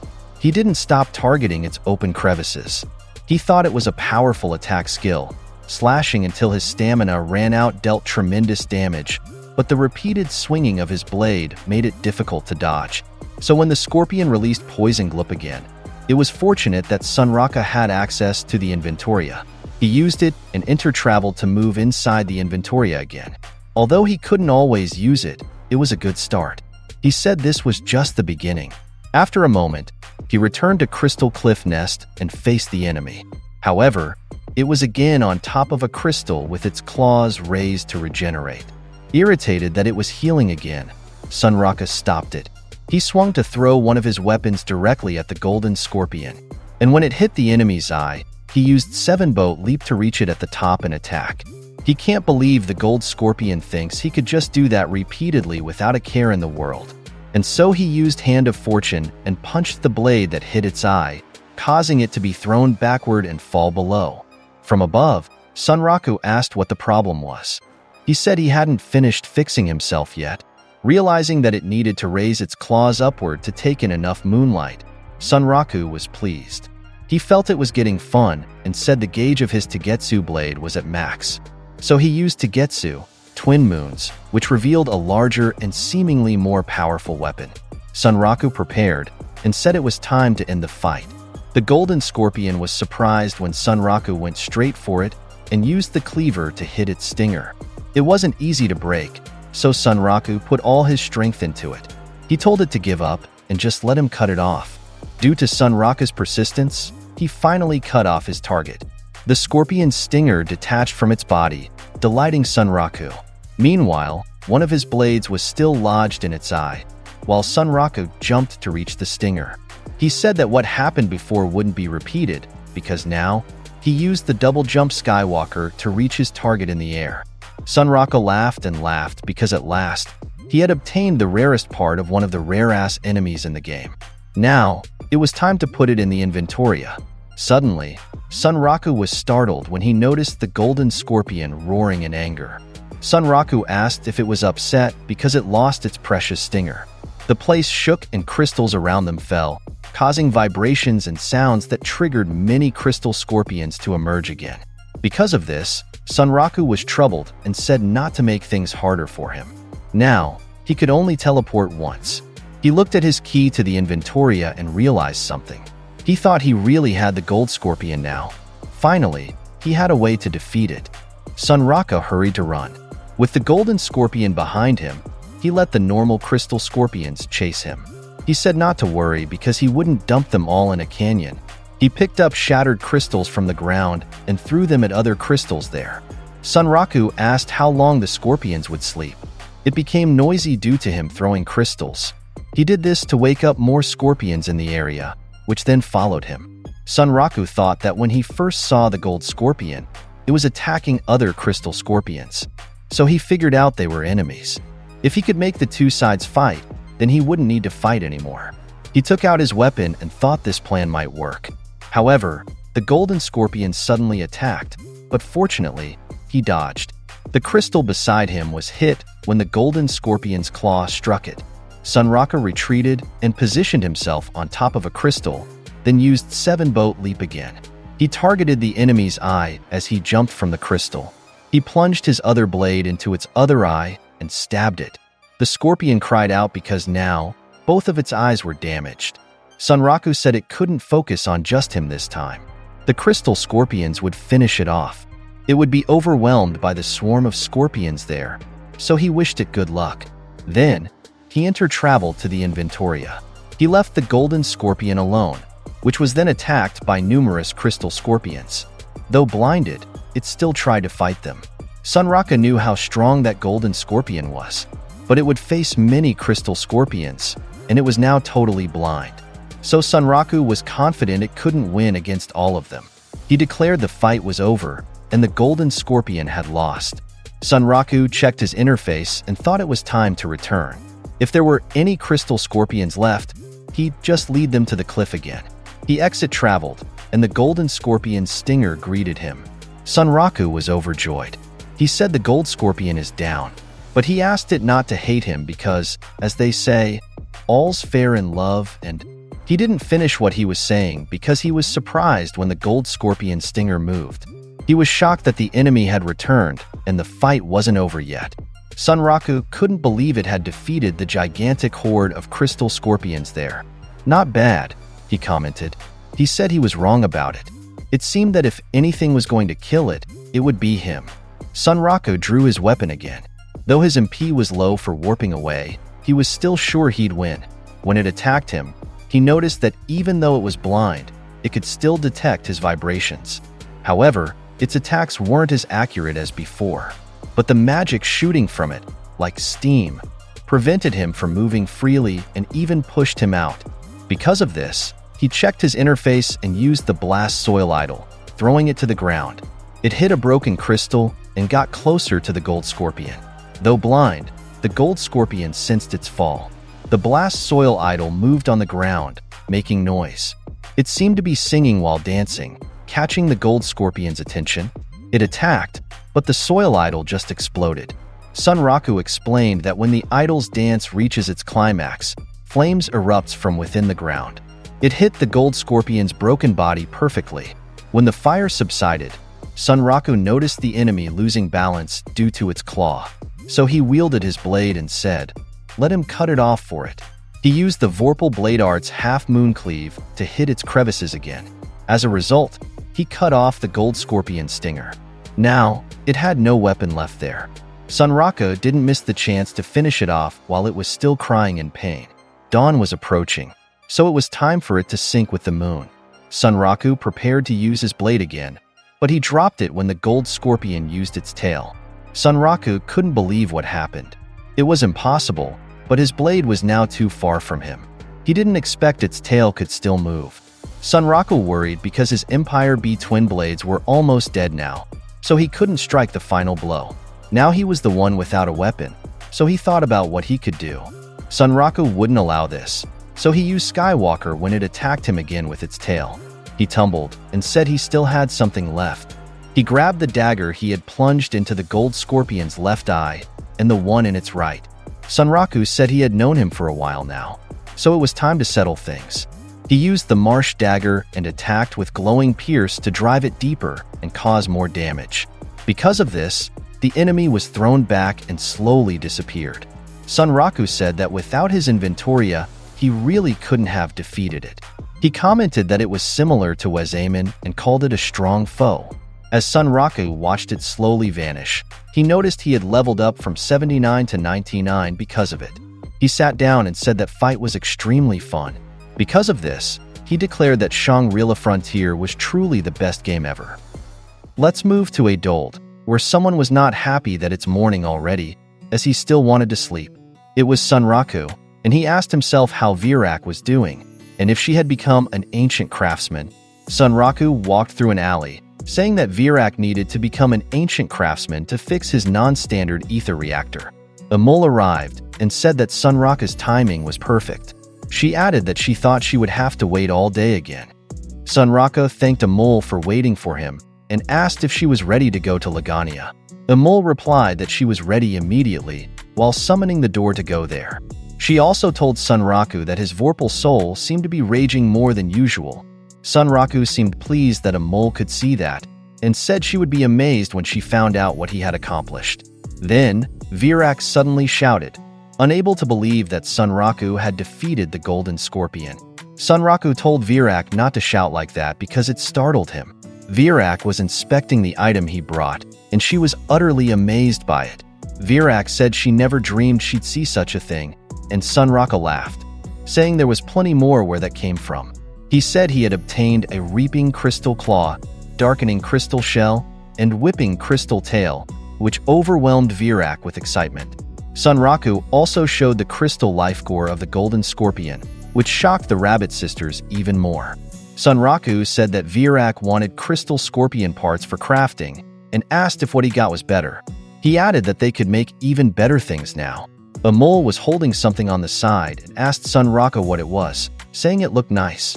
Sunraku replied that it was crystal scorpion droppings, causing a mole to immediately drop it and cry out in disgust. He also said that he had it hard after beating the gold scorpion, because he had to return without using the Inventoria. As he was saying this, it was shown that crystal scorpions were chasing him as he escaped home. Then, he asked about Virak's progress in becoming an ancient craftsman, as she had said she needed time for that. At that moment, Sunraku seemed alarmed and said that Virak had died. He lamented all the effort put into training Virak, saying she would be missed, but suddenly Virak punched him, telling him not to kill her off. She added that it was stressful, while a mole worried about Sunraku, but told them not to worry because she was now an ancient craftsman. She said she could now handle Divinity Era-related things, and announced that she had fixed the non-standard ether reactor, proudly showing it off. Sunraku was delighted that the reactor was as good as new, making Virak very proud of herself. Then, Sunraku lifted Virak and praised her out of joy, which seemed to annoy Virak, who asked to be put down. The mole said she knew her sister could do it. Sunraku laughed and said all his fatigue had disappeared because this would unlock all the legacy weapons for him. He said he would break the game using the crazy SF suits, which excited a mole, while Virak wondered what SF suits were. He explained that the Inventoria had many legacy weapons, like the one he gave to Virak. Besides that, there were also special metal suits called non-standardized specialized armor, which he needed to use the weapons. The tactical beasts were exciting too, but the armor was what he valued most. Then, he said goodbye to the sisters and entered the inventoria. The mole said Sunraku was always in a hurry, while Virak remained quiet. Inside the inventoria, Sunraku inspected the item window and learned that to turn on the powered suits, he needed to insert the reactor into the corresponding tactical beast. He was excited and ready to equip a powered suit. But when he tried to insert the reactor into a tactical beast, he seemed to have a problem with the equipping. Let's return to Virak's blacksmith place, where the sisters were surprised to see Sunraku return so quickly. He looked very depressed, so a mole asked what was wrong. But Sunraku held her head and shook it aggressively without stopping. We learned that the reason for this was that he couldn't equip anything due to his marking, which made him very frustrated. Virak said she had a feeling this would happen, because what Sunraku wanted was called armor. Sunraku continued shaking a mole and called Lycagon a stupid piece of crap. Sunraku said he had hoped he had a chance because they were full sets of armor, but he wasn't allowed to equip the suits. He added that the worst part was that Pensilgan and Katso would get to play with them before him, and they did nothing to help him access them. He asked why nothing was working for him and said he was going to have a mental breakdown, while the mole said she was having a cheek breakdown. Then, Sunraku had an idea and said he would hide for a while. He added that a mole was off duty until further notice, which seemed to surprise her. Sunraku explained that without the non-standard ether reactor, Pensilgan and Katso wouldn't be able to use any legacy weapon, and they didn't deserve to. Virak said Sunraku was a real bastard, and Imol asked him to come back soon. Sunraku replied that he would when he recovered mentally. Morning came in the real world, and Hizutomi said he knew he had said those things, but what could he do? He had been looking forward to using those suits, so the damage was worse for him when he couldn't use them. His sister, Rumi, asked what he was crying about so early in the morning, calling him the ultimate slacker. Hizutomi replied that it was better than spending half his life working part-time like Rumi. His sister said that if the other half was shining bright, she was happy, and life couldn't get any better. Hizutomi said he knew Rumi had a glass-half-full kind of brain, but he wanted to ask her opinion on something. He asked what Rumi would do if she had saved up for clothes she really wanted, only to find out they were for children. Rumi asked how that was possible, and Hizutomi said it was a metaphor and to humor him. Rumi said that if she made a careless error, she would just wear different clothes and forget about it. But Hizutomi argued that there were no other clothes for him. Then, Hizutomi suddenly shouted because he had an idea, which startled Rumi and made her spill her drink. She said it spilled on her clothes, and her brother thanked her, saying she was a big help. Nevertheless, Rumi asked Hizutomi what he would do about her stained clothes, to which he replied that Rumi should just wear a different dress. So she called him a dummy. According to Hizutomi, when he's stressed by one game, another game can calm him down, and it's obvious, but he had forgotten. He said he needed a game where he could merge with a robot to fight, and he had found such a game. It was one of his favorite games. That's actually decent, not a crappy one. He hadn't played it in a long time, and it was Nephilim Hollow, so he logged in. We learned that it's been almost 2 or 3 months since Hizutomi last played Nephilim Hollow. This game is a robot action game where you fight and customize Nephilims that have descended from the sky one day. Hizutomi said he would play it to relieve the stress from what happened to him in Shangri-La Frontier using the robo-suits from that game. He talked to someone inside the game, telling them it was time to kick ass again. He was talking to his Nephilim, which he named Kingfisher.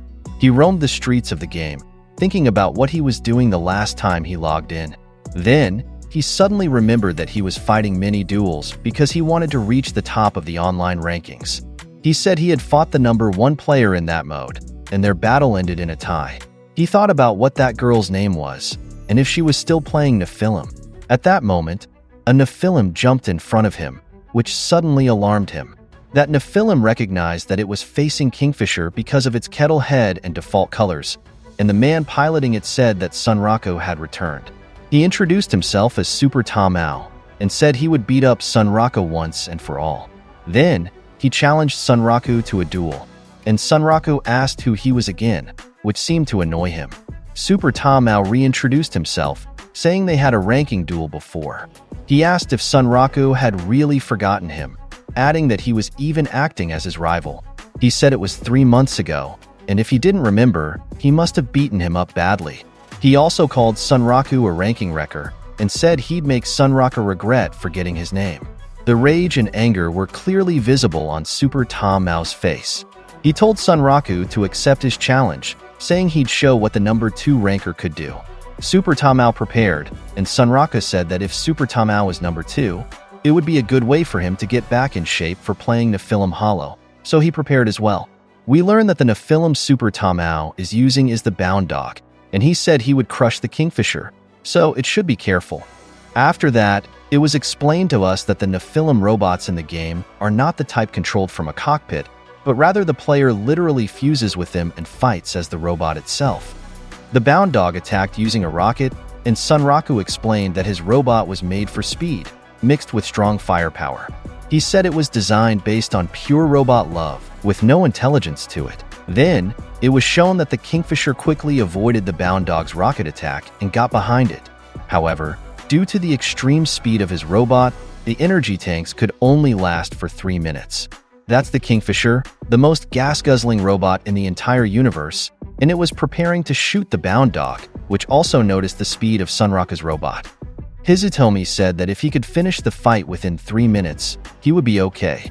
The Kingfisher didn't hit the Bound Dog, and it teased Kingfisher because it didn't even dodge. Hizutomi said that although Nephilim Hollow was a quality game, it had a small player base, and that was the reason why he chose that game. However, he was struggling with the controls of that game, because it wasn't like the old robot games where you press buttons and pull levers. Controlling these robots involved using thoughts to control the limbs, missiles, boosters, and more. Along with that, using the robot's weapons was enough to overheat the brains of average players, and you'd go crazy if your robot was built for speed. As Hizutomi was saying this, we see that they are locked in a fierce battle. Sunraku then said that he had only stopped for a moment, and he was already this rusty, meaning his skill level had dropped due to not playing for so long. Super Tom Mao asked him if the Kingfisher eats a lot of fuel, and that it couldn't dodge forever. He added that Sunraku had no chance of winning, so he laughed a bit. Then, he shot a rocket that curved and followed the target, and it was a flex-type laser, but the Kingfisher did something to avoid that rocket. Sunraku wondered if his muscle memory was coming back, but Bound Dog replied that it was too late for that, as he was about to punch the Kingfisher from behind. The skill used was the Panzer Puncher, and it hit the Kingfisher, even destroying the bridge they were fighting on. When the Kingfisher fell, it was buried under the rocks and cement from the bridge. The Bound Dog also arrived where the Kingfisher had fallen, and he didn't seem pleased because it looked like his flex laser was damaged. Super Tom Mao praised Sunraku in taking that situation and landing his blow, but he said that he had destroyed its wings, so it couldn't fly around him anymore. He also said that the way the Kingfisher was designed, even if one part was damaged, it would have a big impact on the robot's mobility. So we see Sunraku asking what he should do now. Super Tom Mao mocked him by asking how long he would hide in the rubble, because he said he would blow him out using the Panzer Puncher. At that moment, a flash came from the rubble, and it looked like a laser that would hit the Bound Dog, but it dodged. Super Tom Mao asked if Sunraku thought he would be hit by that random shot, and said Sunraku had no options left. He added that he had been waiting for this moment for 3 months, and he would uphold his honor. At that moment, something suddenly came out of the rubble, and Super Tom Mao rushed at it because he thought it was his chance. But to his surprise, it was just rubble, and the Kingfisher was left inside, about to shoot the Bound Dog. Sunraku said that Super Tom Mao was almost about to win, but he had mistaken rubble for his foe, and emphasized that greed is a scary thing. Super Tom Mao said, "Damn you," to Sunraku, and the Kingfisher shot him, so it won. Sunraku came out of his robot and celebrated his victory, saying he loved robot games. Of course, Super Tom Mao was complaining because he lost, and he said it wasn't fair, so he wanted a rematch. He said it was his destiny to defeat Rust and become number 1. So he couldn't lose, and Sunraku wondered who Rust was. At that moment, Sunraku saw something and realized something, and someone asked if they were done with the preliminaries, because they were next. It seems Super Tom Mao didn't like the person who said that, as Sunraku remembered both the robot and avatar, so he greeted it with "long time no see."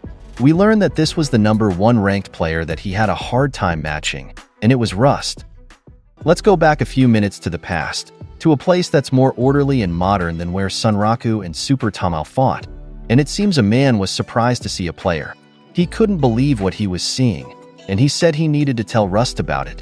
In the next scene, we see Rust talking to her Nephilim named Crimson Twine Wind, which is in Hangar 1, and she tells it that she's tired of what she's seeing. Then, the man from earlier arrives, and he wants to show something to Rust. We learn that the man's name is Mordo, and Rust asks him what his problem is this morning. Mordo shows Rust what he's watching on his tablet, and he says that Sunraku and Super Tamao are currently fighting. Rust immediately takes the tablet, and she notices that the robot Sunraku is using is the Kingfisher. Rust smiles at what she sees, and Mordo says that the text chat is in chaos over the fight between the two. Some are insulting Super Tamao's weapons, praising the Kingfisher's speed, asking where the fight is, and some are asking if the Kingfisher is the joke build that became a meme before. Rust returns the tablet to Mordo by throwing it. Mordo then asks if Rust isn't going to watch, and she replies that there's no doubt the Kingfisher will win, so they should go to the fight before anyone beats them to Sunraku. Let's return to the present, and Rust says she's Sunraku's next challenger. The players then had a face-off, and she asks Sunraku why he hasn't logged in since their last ranked match. Sunraku says, why not, as he doesn't pay attention to such things. He adds that maybe he found some hilariously bad game or something. Rust can't believe Sunraku's reason, and Sunraku says that for him, that reason is valid. Then, Rust challenges Sunraku to a duel. She says it's time for them to fight, and she'll crush Sunraku this time. Sunraku sarcastically asks Super Tamao if all Nephilim players are like him. Super Tamao gets a bit annoyed at the question, and Sunraku accepts the number 1 player's challenge, saying he couldn't refuse the invitation. Super Tamao tells Sunraku not to do it because they still gotta have a rematch, but he's suddenly transported by the game to the spectator space, which annoys him. There, many players are talking. One says Rust beat him to it, while another says the fight is Crimson Twine Wing versus Kingfisher. Then, someone asks if Sunraku has been climbing the rankings for a long time, and someone answers yes, and his tie with Rust is the only fight he hasn't won. Super Tamao is impressed by the number of people watching, and he seems surprised when he sees a man in the corner. It's Mordo, and he realizes that this fight is no joke. The two Nephilims face each other, and we learn that nobody has given Crimson Twinewing as much trouble as the Kingfisher. Rust says the time has come, and she charges at Sunraku, but of course, Sunraku quickly dodges her attack. The fight officially begins, and the two shoot at each other using missile rockets and lasers. The people in the spectator space cheer, excited by the fight they're watching, while Super Tamao remains quiet. He explains that the reason he plays this game is to defeat Rust and become the number 1 player, and even at that moment, he didn't think he couldn't do it, and someday, he says he'll defeat Rust.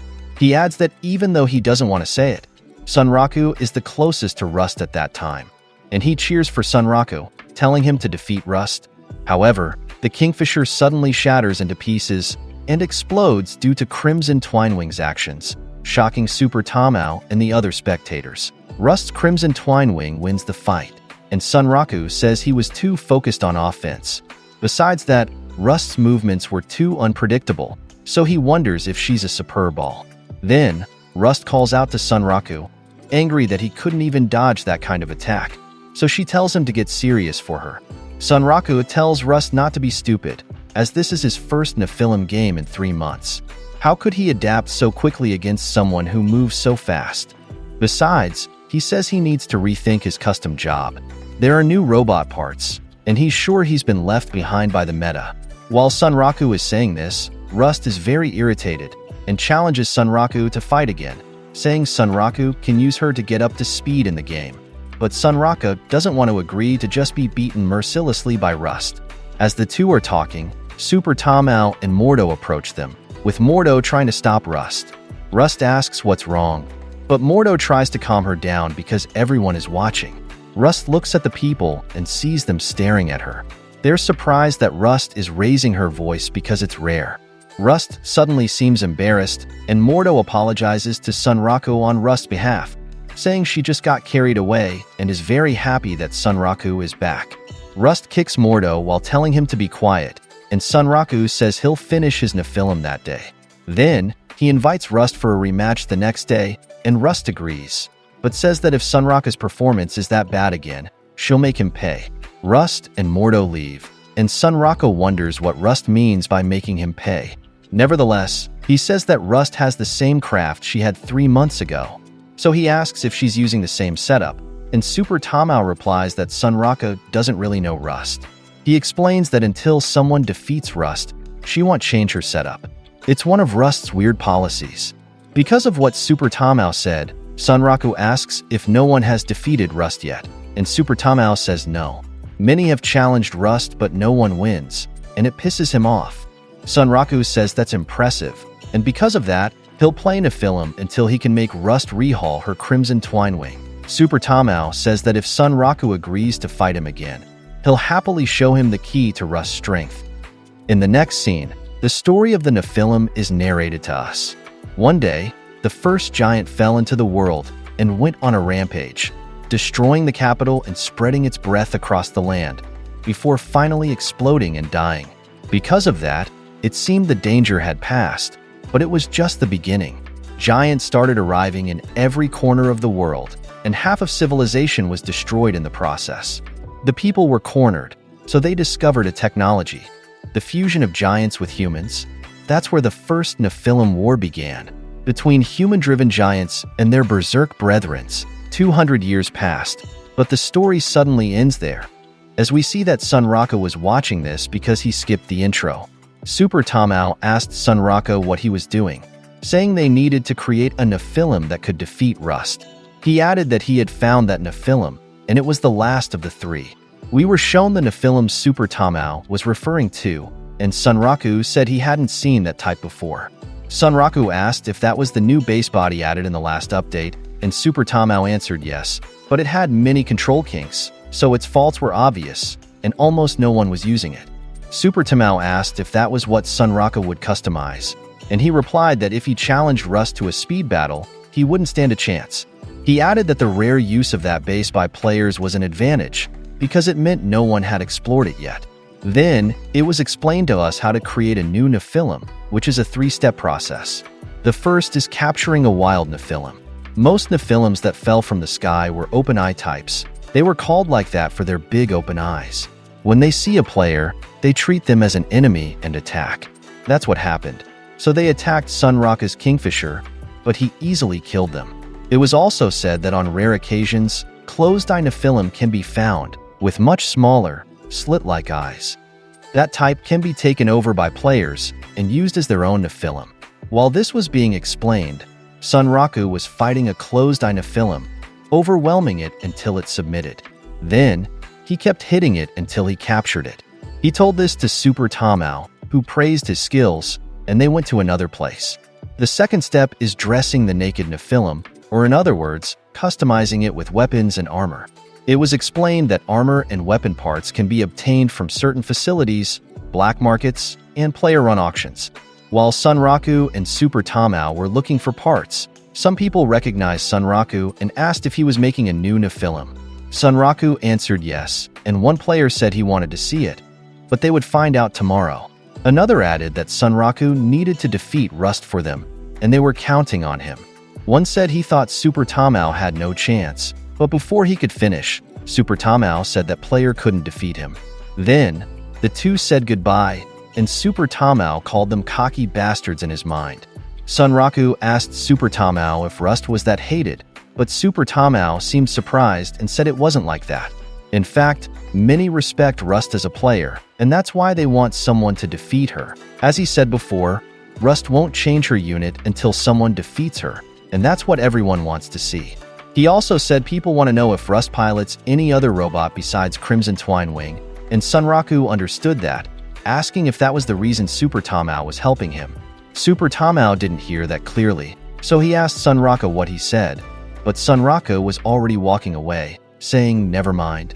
Super Tamao then asked if Sunraka had thought of a setup to defeat Rust, and Sunraka replied that it wasn't that simple. He said the movement of Crimson Twinewing was unpredictable and very different from the Kingfisher. Reaction, response, and control. Sunraku explained that Rust was off the charts in these 3 skills, so he wasn't surprised that she was the king of the mountain. He added that another problem was the information Super Tamao gave him. Sunraku asked if Mordo feeds his combat info to Rust, and he couldn't believe there were player assistants in Nephilim. Super Tamao answered yes, and said Mordo was a talented operator assistant, so they needed to be careful of him, and they needed some tricks to trip up Mordo. Because of that, Sunraku realized that was the key to Rust's strength, so they needed to pry into Rust herself. In the next scene, Super Tamao seems puzzled that Sunraku is looking for leg parts from a man, and Sunraku said he had an idea for an anti-Rust Nephilim. After that, we move to another place, and Rust's Crimson Twine Wing arrives there. Rust comes out of her Nephilim, and she seems to be deep in thought. We're also shown the spectator space full of players. Super Tamao is there too, impressed by the number of people, and he asks if the entire player base of Nephilim is there. Someone asks when the fight will start, and if Sunraku is there yet. He also asks the person in front of him to move, because he can't see. We then see Mordo standing on top of a building, holding his tablet, and he says Sunraku is there. Sunraku's Nephilim arrives, and Sunraku apologizes for being late. Rust asks if that's Sunraku's new unit, and he boasted about it looking cool. Then, we're told that the third step in creating a Nephilim is naming it, and Sunraku has named his new Nephilim Fiddler Crab. Rust has no response to that, and she sees that Sunraku's new Nephilim is heavily armored compared to his previous one. It's a true heavyweight, so she asks if that's what Sunraku will use against her. We return to Mordo, who realizes that Sunraku is using a Bookmaker V6 slicing pincer unit and explains that it's a close-range weapon with high damage, but the trade-off is slow attack speed. Mordo says he wouldn't call it an effective approach against the highly mobile Crimson Twine Wing, so he wonders what Sunraku's scheme is. In the spectator space, Super Tamao asks if Mordo has picked up on Sunraku's trump card. Then, we return to the battlefield, and Sunraku calls out to Rust. He tells Rust that if she judged his Nephilim based on its cover, then that'll be the reason for Crimson Twine Wing's demise. Rust replies that she's looking forward to it, so they should start, and she asks if Sunraku is ready. Rust said they should start, and Sunraku replied that he wanted to finish this quickly, while fusing with his Nephilim. The battle between Fiddler Crab and Crimson Twine Wing began. Crimson Twine Wing jumped and fired missile rockets attached to her legs. Fiddler Crab dodged by jumping to the right, by using rocket boosters on its legs, causing the rockets to hit various places. Then, it used its rocket boosters again to jump onto a building. Mordo noticed Sunraku's use of this, realizing that Fiddler Crab had minimum mobility at least. He explained that the main force of Sunraku's Nephilim was the Bookmaker, a powerful weapon, but often just for looks, and not a weapon to be casually used against Crimson Twine Wing, so Sunraku must have unleashed something. Mordo was about to tell Rust something about the head type Sunraku was using, but Rust said she knows, and those parts were obscure. Then she asked Sunraku if he thought she would be fazed by his choice of uncommon parts. Sunraku replied that they would see if that was true, and suddenly he became invisible. A player in the spectator space was surprised by Sunraku's action, and we learned that it was optical camo, which Fiddler Crab could use for a few seconds when not performing an attack motion. One player said it was a feature of the head part Sunraku used, and he had forgotten about it. Super Tamao said no one uses it anymore, and another person agreed, saying it was like optical camo. Super Tamao added that it had a major flaw. Then Crimson Twine Wing used a weapon on her shoulder and fired randomly to hit the invisible Fiddler Crab. Suddenly, there was a small blast from thin air, and we learned that the optical camo only concealed the robot's body, not the blast from Fiddler Crab's booster legs. Mordo said that based on the firing angles and the dust kicked up by Sunraku's robot, he could read Fiddler Crab's movements like a book. Mordo saw where Sunraku was going, so he told Rust, who said, "Better luck next time," to Sunraku while firing rockets at him. The rockets flew towards the direction Rust and Mordo thought of, and they hit something. Mordo said there was no sign that Sunraku used his boosters to escape, and Rust told Sunraku they had caught him. Mordo watched this on his tablet and thought something was wrong, as it was impossible for Sunraku not to have anticipated this. Then, Mordo suddenly remembered about the booster legs and seemed to realize something about Sunraku's Nephilim. He quickly told Rust to leave that place immediately, which confused her, and we see a robot part surrounded by electricity. Then, Fiddler Crab's bookmaker V6 suddenly appeared, looking like it was about to slice Crimson Twinewing in half, so someone said the battle was over. However, Crimson Twinewing still managed to dodge a little, so only her right arm was cut. The players were shocked by Sunraka's action, and he even teased as if he had made a mistake. Sunraku said he thought he had landed that attack, but apparently Rust had dodged, and she looked angry. Rust called Mordo and asked what Sunraka had done. She wondered how the Fiddler Crab got so close to her when she was sure he was on the surface at that time, so there's no way she wouldn't see him moving. He realized the booster effect he saw was fake, and Rust wondered what he was talking about. Mordo said he confirmed it when Sunraku turned off his camo. He explained that Fiddler Crab's leg parts switched to anti-gravity devices, which Rust didn't understand. Mordo said they were false legs, a new Nephilim type added 2 weeks ago. He said those parts had a transforming structure serving as 2-in-1 parts, rocket legs and anti-gravity legs, but they used a lot of energy, and the weight of the two parts affected mobility. The disadvantages were so great that they weren't used in competitive play, and this was the first time they had faced an opponent using them. Mordo apologized to Rust, saying he should have noticed it when he saw the unusual leg parts. Rust was speechless, but she thought that even with anti-gravity legs, a jump that far would generate dust clouds, so Fiddler Crab must have been transforming its legs while dodging her attacks. Besides, when her missiles exploded, Sunraka jumped at the right timing to hide the dust cloud and get close to Crimson Twinewing. Mordo seemed to be deep in thought about what he heard, and Super Tom Owl pointed out that anyone could have think of it, but only Sunraku could execute it. Sunraku said it seemed his secret was out, and he challenged Crimson Twinewing to see what she would do. Mordo told Rust that the camo would disappear, so she should aim at Sunraku when he became visible and was charging up. Until then, she should stay in a high place where Fiddler Crab's anti-gravity legs couldn't reach. Rust did that, but she quickly came down, which surprised Mordo. Rust landed, and Mordo asked her what she was doing. Sunraku said he realized Rust wouldn't play it safe and wouldn't take the boring route. Rust told Sunraku to attack her from any angle, and she was okay with that, but he shouldn't underestimate her. Sunraku replied that she shouldn't get the wrong idea, because the real hunt of Fiddler Crab was just beginning. Rust again told Sunraku not to underestimate her, and Mordo asked her if she was going to fight Sunraku head-on. Then, we were shown people cheering in the spectator space, and someone there said that Sunraku might actually have a chance, while Super Tomao was deep in thought. He told Sunraku that one mistake would be enough to defeat him. We returned to the battle, and Sunraku said Rust shouldn't get the wrong idea, because Fiddler Crab was now on the hunt and getting serious. At that moment, Rust noticed several dust clouds surrounding her. She said there was no point in those tricks, and she didn't need to read the dust clouds because the optical camouflage disappears the moment Fiddler Crab enters attack motion. She added that if she could seize that opportunity, it would be enough for her. As Rust was saying this, we were shown that she timed Sunraku perfectly, cutting off his bookmaker V6 weapon, which surprised the players. Sunraku said it was a super high-speed counter using an asymmetric booster blast, and he praised Rust's move.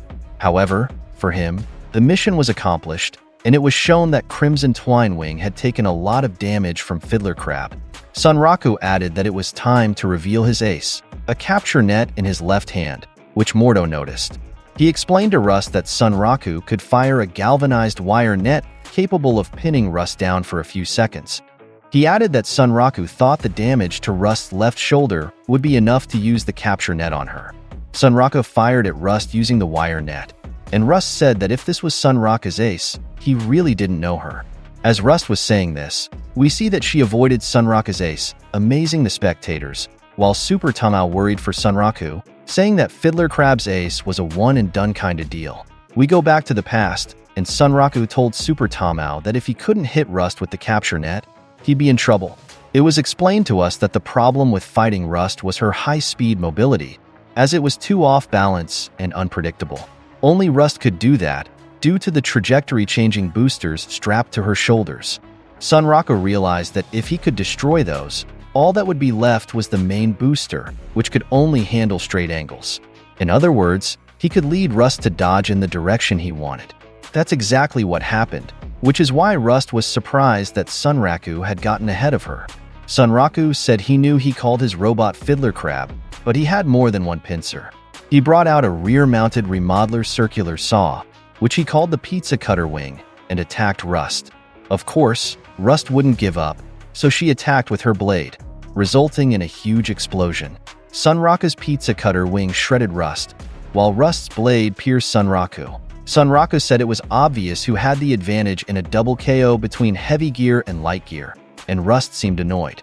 Crimson Twine Wing finally exploded, shocking the spectators, and Fiddler Crab was officially declared the winner. Super Tamao couldn't believe what he had seen, and we see everyone in the spectator space celebrating because Sunraku had defeated Rust. On the other hand, Mordo said Sunraku used an excessive amount of weapons for a fight that lasted only a few minutes. Then, we were shown Sunraku, overjoyed with his victory, while Rust seemed to be struggling to recover from the battle. Sunraku asked Rust what she thought of what he did, calling it, "Operation shut down your operator with too much data and force you into a one-on-one." Rust angrily admitted that Sunraku had defeated Crimson Twine Wing, but she wasn't done with him yet. She said they both had wins, losses, and draws, so their battle wasn't decided yet. She was about to say something about the next time, but Sunraku told her, "Sorry to burst your bubble," but he had achieved his goals, so he wanted to return to his main game. Rust wondered what main game Sunraku was referring to, so she asked if the reason he came back wasn't to fully dive in, telling him not to say he was going to disappear from Nephilim again. Sunraku said it would only be for a while, and he'd be back before long. Super Tamao asked if Sunraku was serious, as things were just getting exciting. Mordo said many gamers had become serious players because of Sunraku, and that had changed Nephilim. If Sunraku continued playing, he thought it would be more fun for everyone. Sunraku understood that. Then Rust suddenly said that that's not nice, which seemed to confuse Sunraku. Rust said Sunraku should play tomorrow and the day after, so Sunraku tried to calm her down. Sunraku said he only played Nephilim to relieve his stress from SLF because he had robots he couldn't use. Mordo was surprised by what Sunraku said, and Rust asked if there were robots in SLF, causing Sunraku to panic. Super Tamao asked if Shangri-La Frontier was Sunraku's main game, and he replied telling them to ignore that and that they didn't hear it from him.